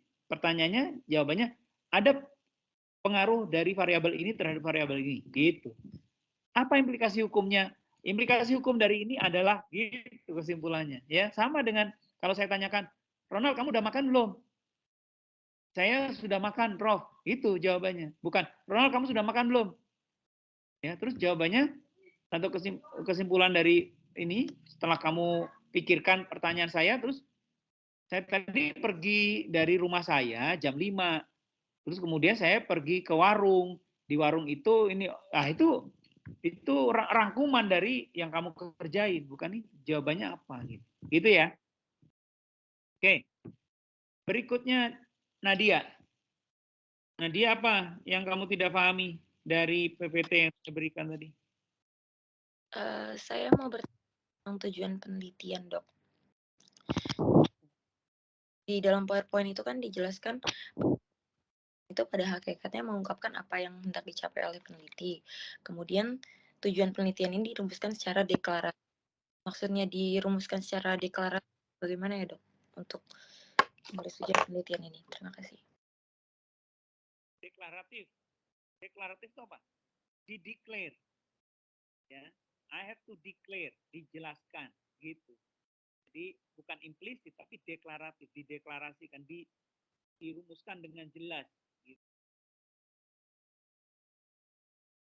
Deklaratif. Ya, jadi semacam sama dengan deklarasi, dideklarasikan gitu. Deklarasi itu berarti dinyatakan dengan jelas, diterangkan dengan jelas gitu. Ya. Jelas ya?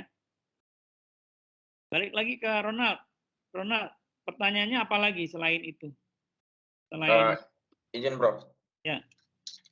Mungkin agak susah juga kalau dijelaskan di slide, Prof ya. Cuman yang saya tanyakan juga, kalau misalnya dalam membahas sesuatu, Prof, kayak misalnya saya kemarin kan waktu di skripsi saya di tesis saya, di S1, pisau analisis yang saya gunakan adalah teorinya karena membahas masalah penegakan hukum pidana, maka sederhana, Prof, menggunakan pisau analisis teori dari Surjono Sukanto, efektivitas penerapan hukum, Prof. Nah, seringkali yang saya temukan dalam bacaan-bacaan, baik dalam karya ilmiah, tulisan ilmiah maupun tesis, nggak sinkron, Prof. Teori yang digunakan tersebut.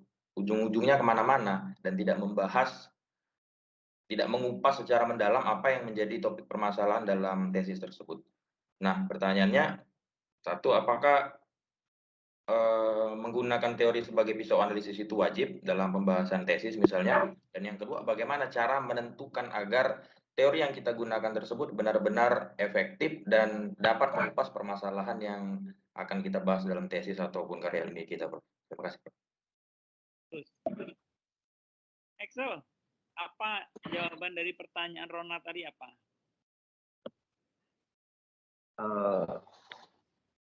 Kemarin kalau menurut saya sih apa ya?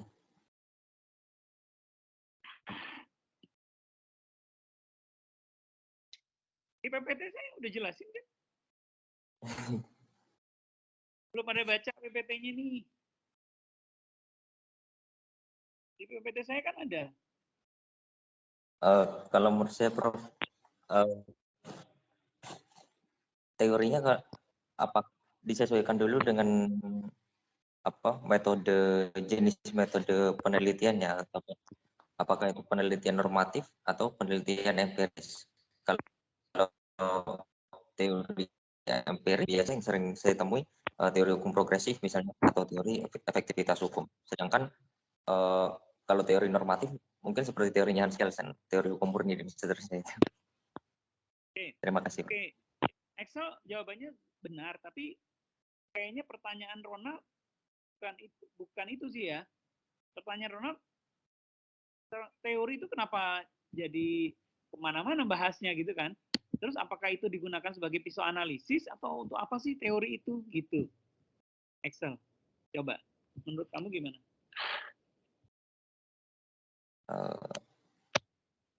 Kalau menurut saya sih, kalau kemana-mana itu tergantung penulisnya sih, Pak.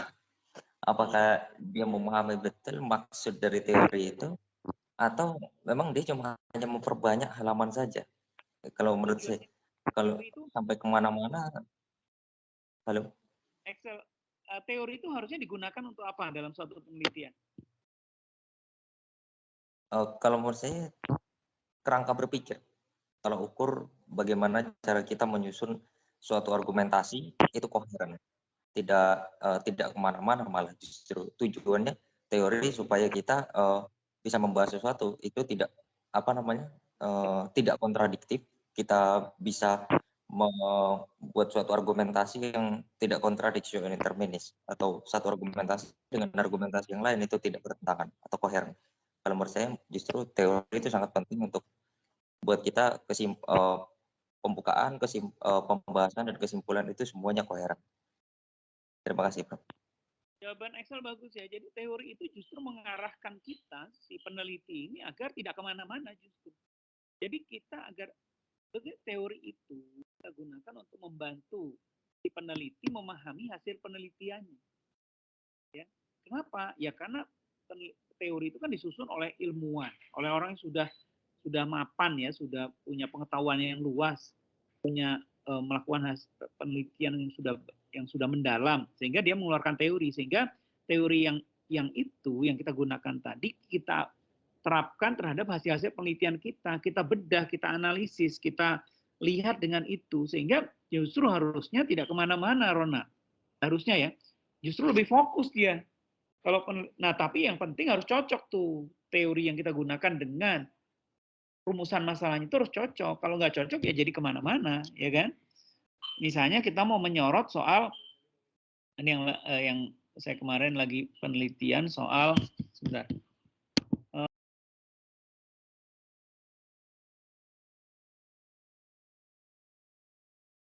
Jadi misalnya gini, ada teori tentang reintegrative shaming gitu. Reintegrative shaming itu dalam kriminologi. Itu tapi berkaitan juga dengan sistem peradilan pidana. Reintegrative shaming itu biasa digunakan untuk penelitian tentang restoratif justice. Ya. Nah, jadi kalau saya meneliti soal restoratif justice, salah satu teori yang penting dan teori yang relevan adalah reintegrative shaming dari John Braithwaite, misalnya seorang ilmuwan Australia. Nah, jadi kalau saya melakukan penelitian tentang restoratif justice, misalnya saya melakukan FGD, atau saya melakukan wawancara-wawancara, atau saya melakukan pencarian data begitu, baru saya pinjam teorinya John Braithwaite tentang reintegrative shaming gitu, ya. Gimana saya bisa memahami hasil penelitian saya? Nah, saya lihat John Braithwaite mengatakan begini, ya, misalnya ada postulat-postulatnya, ada variabel-variabelnya dari teori reintegrative shaming. Misalnya ada yang disebut dengan shaming itu apa, ya, mempermalukan. Kemudian ada yang disebut dengan disintegratif itu apa, ya, atau reintegratif itu apa. Nah, dari temuan saya itu saya bisa bahas dengan itu. Jadi kesimpulan saya adalah apa, gitu. Gitu ya, Ronald. Karena itu mencari teori itu juga sangat penting dalam penelitian ilmu hukum. Hanya memang harus dibedakan antara teori yang digunakan dalam penelitian yang sifatnya eksplanatoris dengan teori yang digunakan dalam penelitian yang sifatnya deskriptif analitis. Beda. Ya, kalau penelitian sifatnya eksplanatoris itu berasal dari bahasa Inggrisnya to explain. Ya, to explain. Misalnya menjelaskan apa pengaruh variabel A terhadap variabel B. Apakah variabel A mempengaruhi variabel B? Ya, itu jawabannya atau sifatnya penelitian eksplanatoris. Jadi kita mengeksplain, menjelaskan pengaruh dari dua variabel. Nah, teori yang kita pakai itu untuk teori diturunkan menjadi variabel, kemudian menjadi pertanyaan penelitian, ya, yang mewakili dari tadi tesis tadi atau asumsi tadi. Apakah variabel A benar mempengaruhi variabel B? Asumsi saya adalah variabel A mempengaruhi variabel B. Nah, dari mana kita pertanyaan-pertanyaan penelitiannya kita turunkan dari teori tadi. Jadi teori itu kita buktikan apakah memang cocok atau memang terbukti dari fenomena di suatu masyarakat ini gitu. Itu teori yang digunakan pada penelitian eksplanatoris, biasanya penelitian empiris, penelitian yang non-doctrinal research. Tapi kalau penelitian digunakan dalam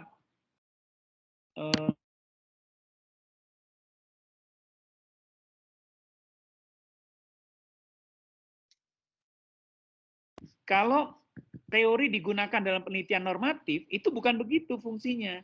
Dia bukan untuk diuji, ya, apakah dia terpenuhi atau tidak, tapi digunakan membantu kita peneliti dalam ya memahami, dalam menjelaskan hasil-hasil penelitian kita. Jadi memang ada perbedaan penggunaan teori itu. Ya, apakah teori itu diuji atau tidak? Kalau dalam penelitian eksplanatoris, iya. Tapi kalau dalam penelitian normatif atau deskriptif, tidak. Bukan begitu, ya.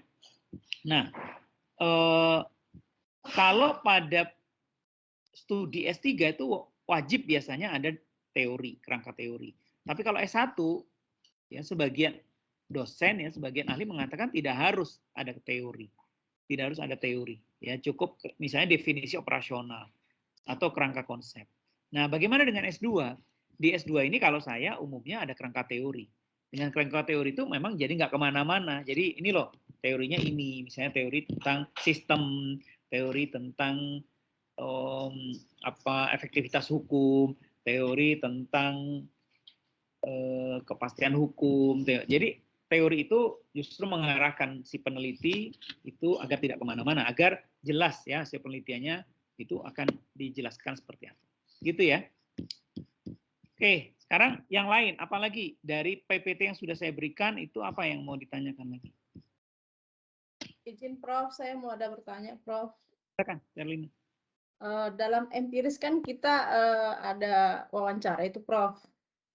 Nah, seandainya nih, Prof, dalam penelitian ini misalnya di pengadilan gitu, dalam pengadilan ini kita mewawancara sumber-sumber yang sering melakukan sidang lah di pengadilan, misalnya pengacara atau apa gitu, atau klien atau gimana, Prof. Terus kita dapat sumber nih, dapat info nih, Prof, bahwasanya putusan itu tidak lagi didasarkan pada keadilan, tetapi lebih kepada siapa yang punya uang banyak, yaitu yang menang gitu, Prof, dalam putusannya.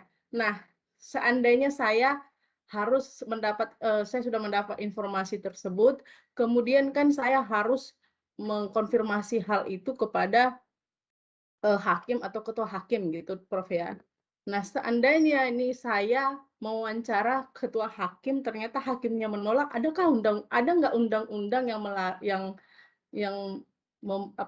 yang membuat kita bisa supaya hakim ini bisa kita wawancara gitu. Seandainya kita ditolak, Prof. Kita kan mahasiswa, wajib istilahnya ada nggak undang-undangnya yang mengatur itu gitu, Prof? Kita nggak boleh ditolak gitu. Tidak ada. Ya, saya sering nolak orang mau wawancara saya. Maksudnya demi penelitian misalnya gitu, Prof. Apa mau demi penelitian mau apa? Saya nolak-nolak aja. Saya mau diwawancara LIPI, saya mau diwawancara BRIN, saya mau diwawancara mahasiswa S3, mahasiswa S2. Kalau saya nggak mau, ya saya nggak mau aja. Ya, jadi menambahkan dari Tunggu, aku Mbak Sari? belum. Oh belum, silakan. Makanya nanti masalah yang tadi nih, Prof. Bentar lah. Sebetulnya saya belum selesai, penjelasan saya belum selesai. Jadi hakim juga berhak menolak. Apalagi hakim itu tidak boleh berkomentar terhadap kasus yang dia tangani, tidak boleh. Ya, kalau hakim diwawancara terhadap kasus lainnya boleh, tapi hakimnya tidak boleh dipaksa, dia boleh nolak. Gitu. Kan penelitian itu sifatnya sifatnya itu bukan merupakan kewajiban bagi narasumber untuk bersedia, gitu ya. Jadi gimana caranya? Ya kita cari hakim yang mau, atau kita cari mantan hakim. Maksudnya gini, Prof, saat itu kan menyangkut dengan kualitas di dalam contoh pengadilan negeri Batam gitu kan. Jadi kita dapat sumber di dalam itu banyak nih yang kita sumber-sumbernya mengatakan ini nih sekarang nih siapa yang menang, siapa yang punya duit kan gitu, Prof. Nah, berarti kan kualitas dari pengadilan ini yang kita pertanyakan. Nah, berarti kan salah nggak kita contohnya sumber-sumber yang kita dapat ini kita tulis nih di dalam penelitian kita tentang keburukan yang ada di dalam pengadilan itu gitu. Terus ternyata tidak ada jawaban dari hakim, salah satu hakim atau ketua untuk memberikan penjelasan ini gitu, Prof. Ya, mereka tidak wajib, tidak boleh dipaksa, tidak ada undang-undang pun yang bisa memaksa orang untuk menerima suatu wawancara, tidak ada. Itu baik secara pidana, secara administratif, secara apapun nggak ada. Saya kalau diwawancara juga kalau saya bersedia saya terima. Kalau saya nggak mau, saya nggak mau. Gitu.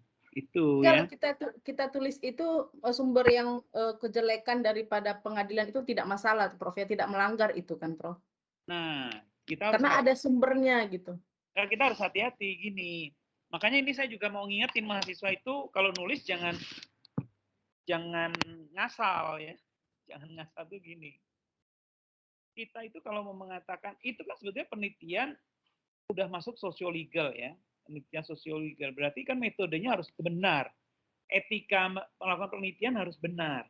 Cara mengambil data harus benar. Cara mengambil bahan harus benar. Cara mengambil kesimpulan harus benar. Jangan misalnya dari wawancara dengan 2-3 orang, lalu kesimpulan kita pengadilan X itu korup misalnya. Terjadi judicial corruption di pengadilan itu, tidak bisa begitu. Ya, tidak bisa. Kenapa? Karena ya itu kan kita dasarnya misalnya pada teori apa? Teori tentang yang terkait dengan misalnya judicial corruption itu ada teori. Ya, teori itu misalnya ya menyatakan bahwa katakanlah misalnya dari Lord Acton lah kekuasaan itu tend to corrupt dan seterusnya. Nah, kita harus turunkan jadi variabel-variabel apa itu kekuasaan, apa itu yang dimaksud korup, ya, korupsi itu apa saja perilaku korup, misalnya kita harus turunkan. Nah, penelitian itu tidak bisa hanya dasarkan pada 2, 3, 4 wawancara lalu kita simpulkan bahwa pengadilan X itu cenderung korup, cenderung mudah korupsi, tidak bisa begitu. Kita misalnya perlu melakukan validasi terhadap hasil itu. Apakah benar mewakili 4-5 orang itu mewakili, ya kan? Sedangkan pencari keadilan ada ratusan orang di pengadilan itu, hakim ada banyak, pengacara ada banyak. Bagaimana kita wawancara 4, 5, 6 orang lalu tidak bisa digeneralisir gitu. Nah, hati-hati. Jadi penelitian yang sifatnya bukan kuantitatif tidak bisa mengeneralisir. Penelitian empiris yang sifatnya kuantitatif bisa digeneralisasi asalkan menggunakan metode yang tepat. Nah, penelitian empiris yang kuantitatif yang tidak berdasarkan metode pengambilan data yang tepat tidak boleh digunakan untuk mengeneralisasi jawaban. Ya, jadi itu harus pakai penelitian kuantitatif dan penelitian kuantitatif itu harus misalnya populasinya siapa, pengacara yang bersidang di PN Batam, jaksa yang bersidang di situ, para pencari keadilan yang bersidang di situ, jumlahnya berapa pencari keadilan, saya ambil sampelnya harus secara acak, berapa pengacara yang terdaftar di situ, saya harus ambil sampelnya secara acak, kemudian jaksa, berapa saya ambil Setelah itu baru kita lakukan wawancara. Kita buat kuesionernya. Kuesionernya juga ditulis berdasarkan teori yang benar, teori turun jadi variabel, baru pertanyaan penelitian.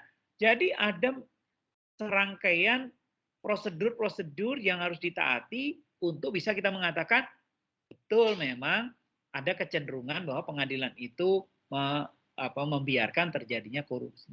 Kalau hanya wawancara 4, 5, 6 orang itu pun secara purposif yang kita ketemu atau yang mau tidak bisa digunakan mengeneralisasi hasil penelitian. Gitu, Sherlina. Jadi nggak boleh sembarangan nih, teman-teman nih. Nanti, Baik, Prof. Iya, nanti begitu keluar, siapa dosen metodenya? Prof Toto. Wah, Prof Toto ajarin nggak benar gitu, ya. Terima kasih, Prof. Baik.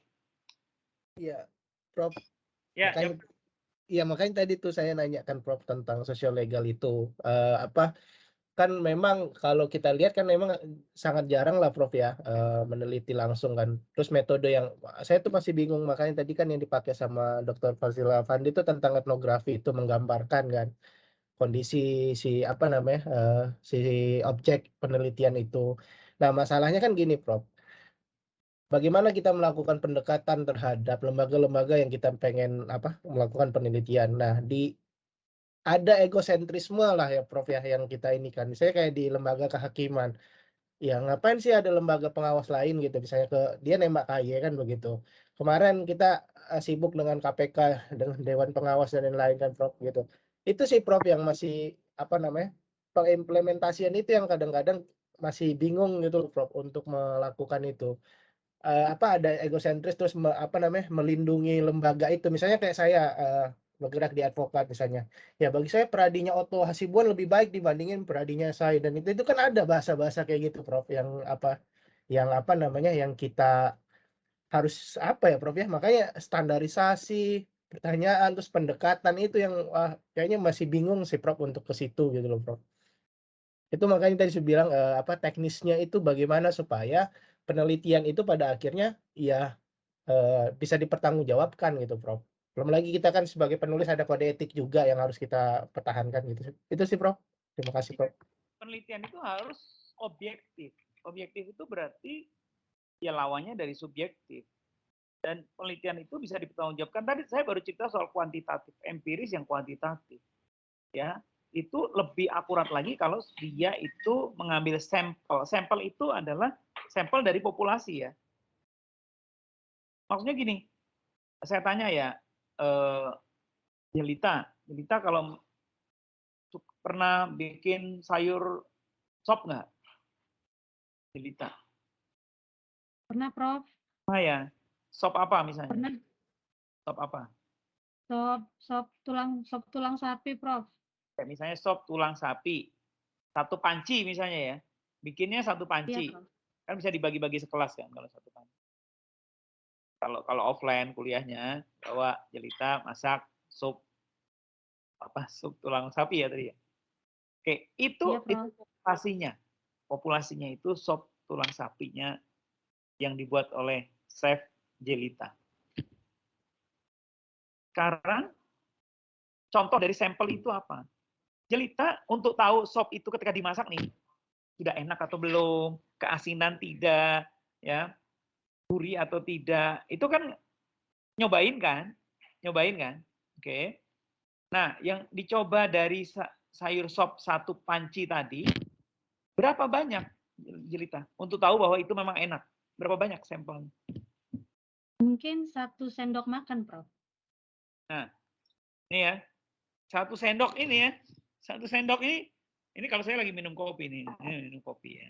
Oke, untuk tahu kopi saya enak atau tidak, saya cukup 1 sendok ini, ya kan? Nih, itu cukup. Saya tidak perlu minum kopi ini sampai habis untuk mengatakan, kopinya enak. Enggak gitu dong, ya kan? Sama, sayur sopnya Jelita tidak perlu makan sampai habis itu sayur sop 1 panci, baru mengatakan kesimpulannya emang enak. Enggak begitu. Cukup diambil 1 sendok dari panci, itu sampelnya. Sampel itu representing, mewakili populasinya, yaitu yang 1 panci tadi. Nah, jadi kalau saya pengen tahu bagaimana persepsi pencari keadilan di Kota Batam yang misalnya jumlahnya ada 100 orang, Ya saya tidak perlu tanya semua. Kalau saya pengen tahu persepsi guru, misalnya persepsi siswa SMA sekota Batam yang jumlahnya misalnya 1.000. Saya tidak perlu tanya 1.000 orang. Itu namanya sensus. Ya. Kalau penelitian mengambil sampel ya cukup, misalnya 100 orang dari 1.000 itu udah cukup. Ya, kalau cara ngambil sampelnya benar, maka hasilnya bisa digeneralisasi. Itu. Nah, itu satu. Kalau penelitian yang sifatnya kualitatif itu tidak, fungsinya bukan mengeneralisasi. Jadi kalau saya tanya ahli hukum 10 orang, ya, ahli hukum pidana tentang bagaimana benar atau tidak, tepat atau tidak pengaturan mengenai penghinaan presiden di RUKUHP. Saya tanya 10 orang ahli hukum. Saya tidak bisa menyimpulkan bahwa seluruh ahli hukum pidana di Indonesia tidak setuju pasal penghinaan terhadap presiden. Tidak boleh begitu.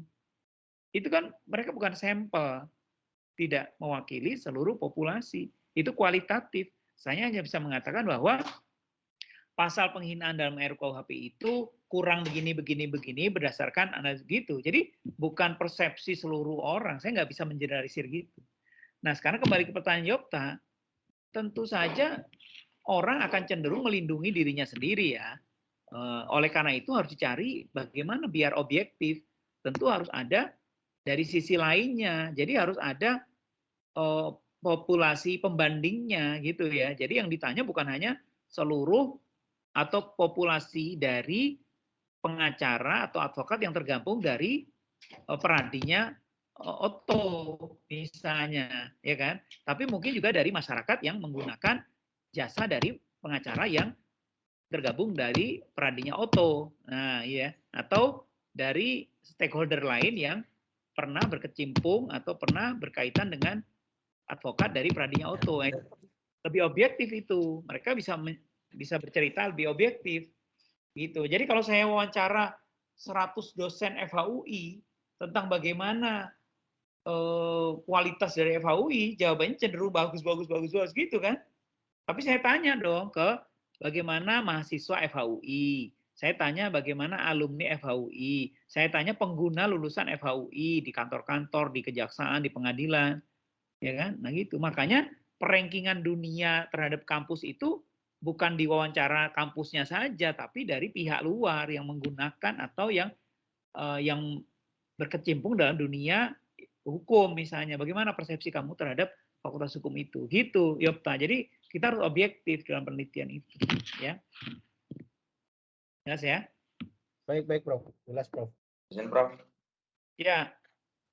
Pertanyaan berikutnya.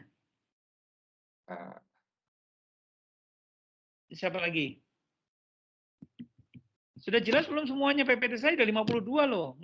Dan setiap slide itu ada banyak pernyataan-pernyataannya. Apa betul sudah dibaca atau belum? Ya, jadi kalau penelitiannya kualitatif, maksudnya bukan untuk mengeneralisir ya, tapi kedalaman itu yang paling penting. Makanya saya tanya itu adalah orang yang menguasai betul bidang itu. Jadi kalau saya tanya mengenai bagaimana sih, bagaimana ketepatan pengaturan dari rancangan undang-undang ini, saya tanya pada para ahli hukum. Kenapa? Ya mereka itu orang yang sudah berpendidikan, pengalaman, dan sebagainya gitu. Jadi itu saya tanya beberapa orang, bukan berarti saya mengeneralisir seluruh ahli hukum Indonesia begini, bukan begitu. Ya, makanya kadang-kadang tulisan di koran itu misleading ya. Kadang-kadang ya, misalnya dosen FHUI menolak, padahal cuma satu orang. Topo Santoso menolak adanya peraturan baru. Tapi tentunya dosen FHUI menolak. Lah dosen FHUI itu jumlahnya ada 200. Kalau cuma Topo Santoso yang mengatakan, nggak bisa dong ditulis dosen FHUI menolak. Ya tulis Topo Santoso, ya seorang dosen Fakultas Hukum menolak itu. Kan banyak yang misleading tuh. Ya kan? Tapi kalau nggak begitu, judulnya nggak menarik ya. Jadi kadang-kadang judul-judul yang saya baca di sosmed itu judulnya banyak yang misleading ya. Banyak yang misleading.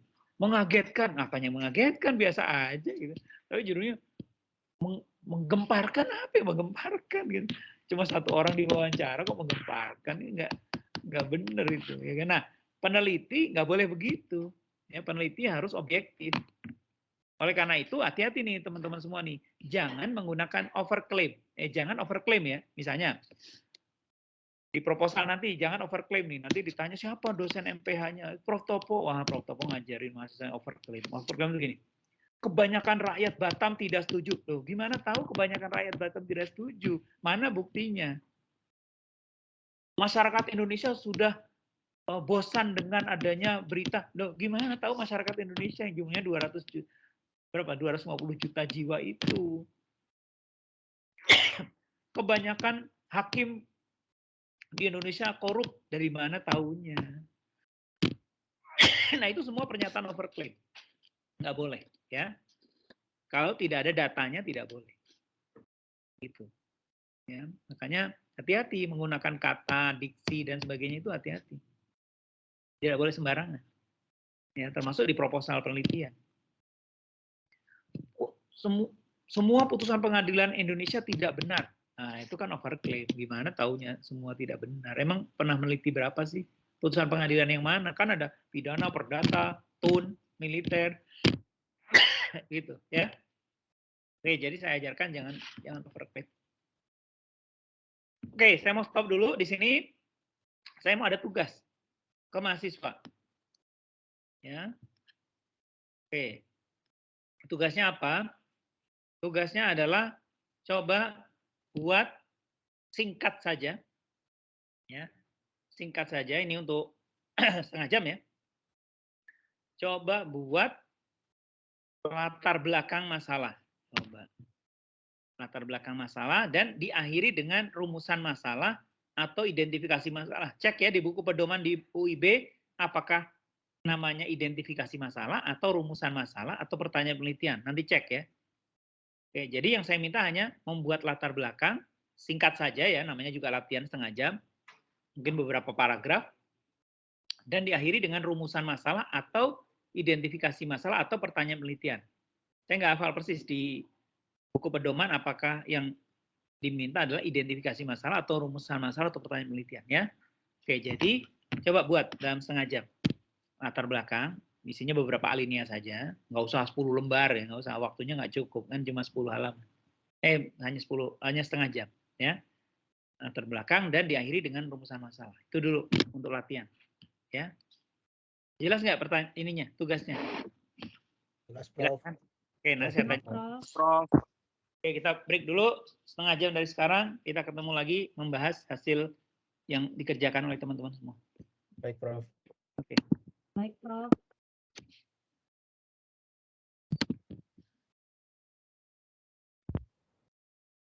Ya, sudah selesai? Soloan sudah selesai belum ya?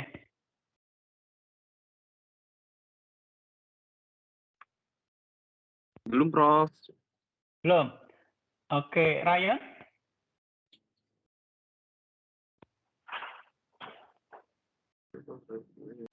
Prof. Ya, ada yang sudah selesai belum?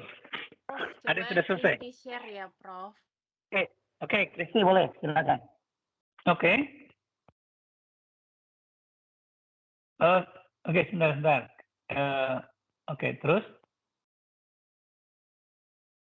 Kalau yang ini Kristi baca semua atau gimana? Kristi mana Kristi? Kristi? Oke. Prof. Boleh Kristi inti dari latar belakang ini apa Kristi? Inti dari latar belakang ini itu ada sebuah kegiatan investasi yang dilakukan oleh warga negara Indonesia dengan dia itu melakukan penipuan atau investasi bodong. Oke. Ya, itu Prof. Oke. Nah, jadi ini contoh. Jadi di Indonesia misalnya dalam lapangan ekonomi ada berkembang misalnya berbagai macam investasi. Tapi akhir-akhir ini ada persoalan dalam hukum pidana ya, di mana ada investasi bodong gitu ya. Jadi judul yang mau diajukan adalah tindak pidana penipuan investasi bodong dari perspektif sosiologi hukum. Jadi rumusan masalahnya coba kita lihat atau pertanyaan penelitiannya. Coba Kristi agak naik. Apa hukuman yang diberikan kepada pelaku? Apa hukum yang mengatur pencurian? Nah, jadi kalau dilihat dari pertanyaan penelitian atau rumusan masalahnya ini, yang pertama ya, apa hukuman yang diberikan pada pelaku? Kan sebetulnya pertanyaan ini kan kita belum tahu nih, sebetulnya apa sih persoalan yang muncul itu apa? Fenomena hukum apa itu? Ya, jadi kita nggak bisa langsung ke hukumannya apa. Itu kan sanksi bagi hukuman itu kan sanksi atau implikasi kepada orang yang melanggar hukum. Ya. Pelanggaran hukum apa itu kan belum jelas di sini, ya. Yang yang dibahas tadi. Oke, jadi kalau apa hukuman yang diberikan pada pelaku apa, gitu. Ya, pelaku tindak pidana apa. Oke, terus kemudian yang kedua apa hukum yang mengatur pencurian. Ini sepertinya kan tidak nyambung dengan yang dibahas di latar belakang ya, Kristi ya. Kan pencurian dengan yang dibahas di atas beda tuh. Yang di atas itu kan soal penipuan kan ya? Iya. Iya, Prof.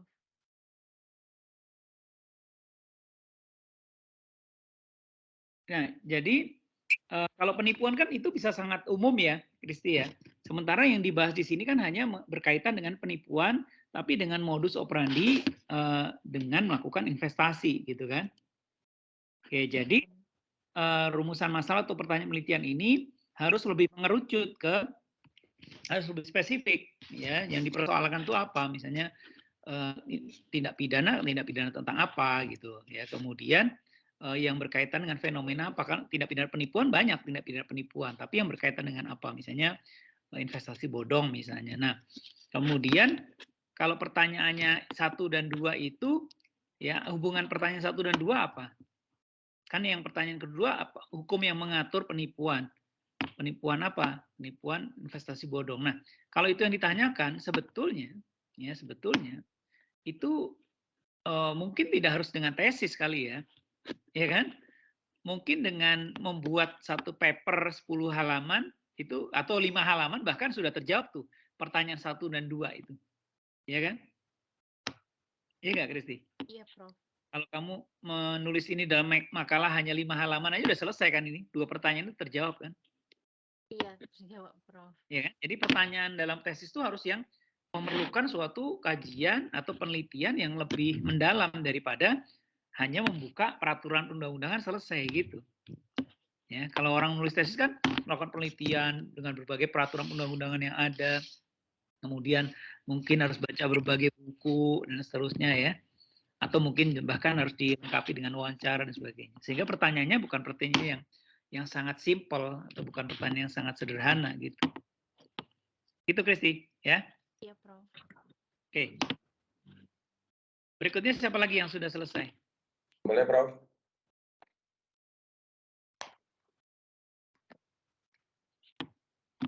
Johnson boleh, sudah. Ronald mau coba, Prof. Sudah, Prof. Ya, Johnson silakan. Sudah belum? Sudah, Prof. Sudah, Prof. Ya, jadi karena ini Anda nanti wajib kan membuat tesis ya?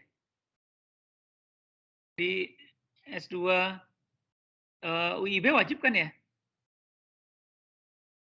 Jurnal juga wajib, bisa, Prof. Kok nggak ada yang jawab? Wajib, Prof.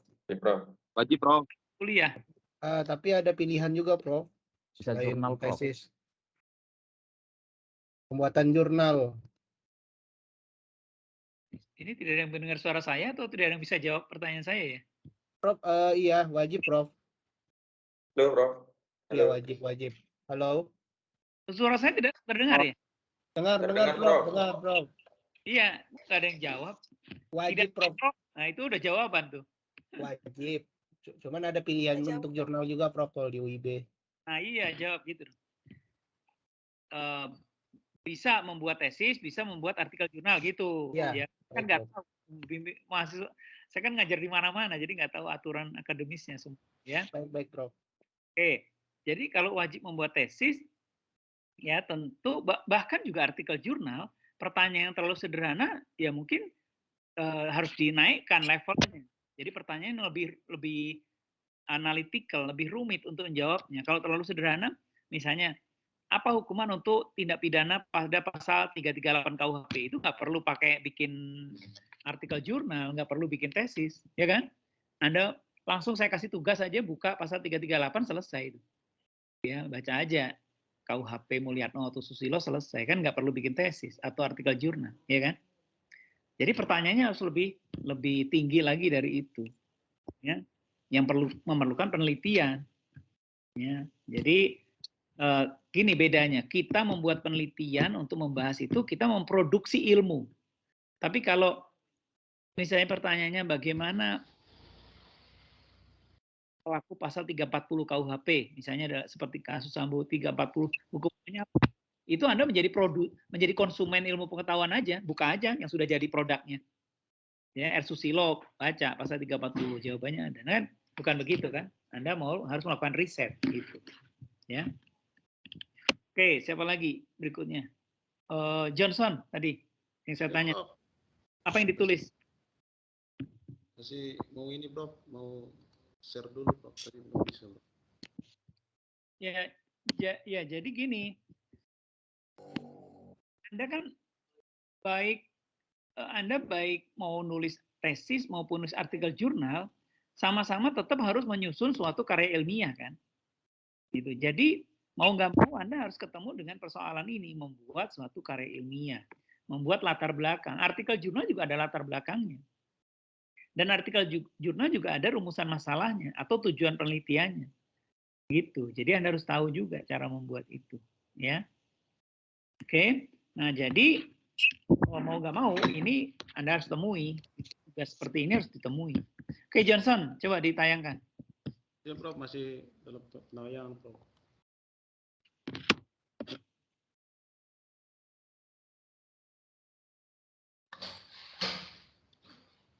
Yang rencana membuat apa aja? Membuat tesis atau artikel jurnal?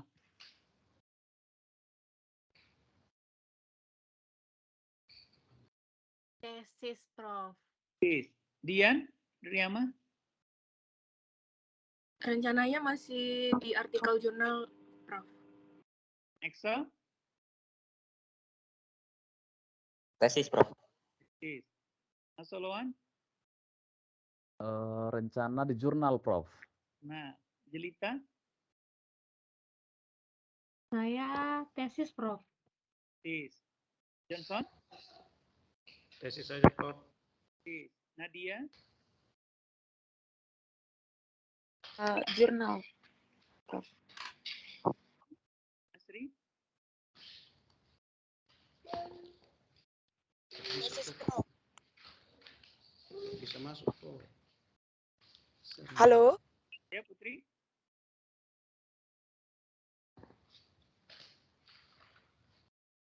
Putri mau buat artikel atau buat tesis? Putri, artikel, Prof. Arahan kepada Yopta ya? Iya, Prof. Ya, Prof. Oke, Prof. Siap, Prof. Ya, Prof. Arahan ke Yopta lewat WA. Tolong Siap, Prof. Nanti pada pertemuan terakhir nanti saya akan bahas Baik. itu yang sudah saya berikan tadi ya. Baik, Nah, baik, Prof. Tadi latar belakang dan rumusan masalah atau pertanyaan penelitian tolong dilanjutkan lebih jelas ya. Saya tidak menentukan berapa halaman, tapi yang penting ada, itu berlaku sebetulnya baik untuk proposal, latar belakang tesis maupun latar belakang artikel jurnal. Itu sebetulnya bisa digunakan juga ya. Baik, Prof. Oke, Prof. Baik, jadi Prof. saya akhiri dulu karena saya ada masalah. Saya sebetulnya lebih ini dengan Zoom ya sebetulnya, tapi karena sudah ditentukan harus dengan ini, jadi agak susah ini kayaknya. Iya, Prof. Ya, baik. Nanti pada pertemuan ketiga, nanti kita bahas lebih lanjut ya. Baik, Prof. Baik, Prof. Oke, Prof. Terima kasih.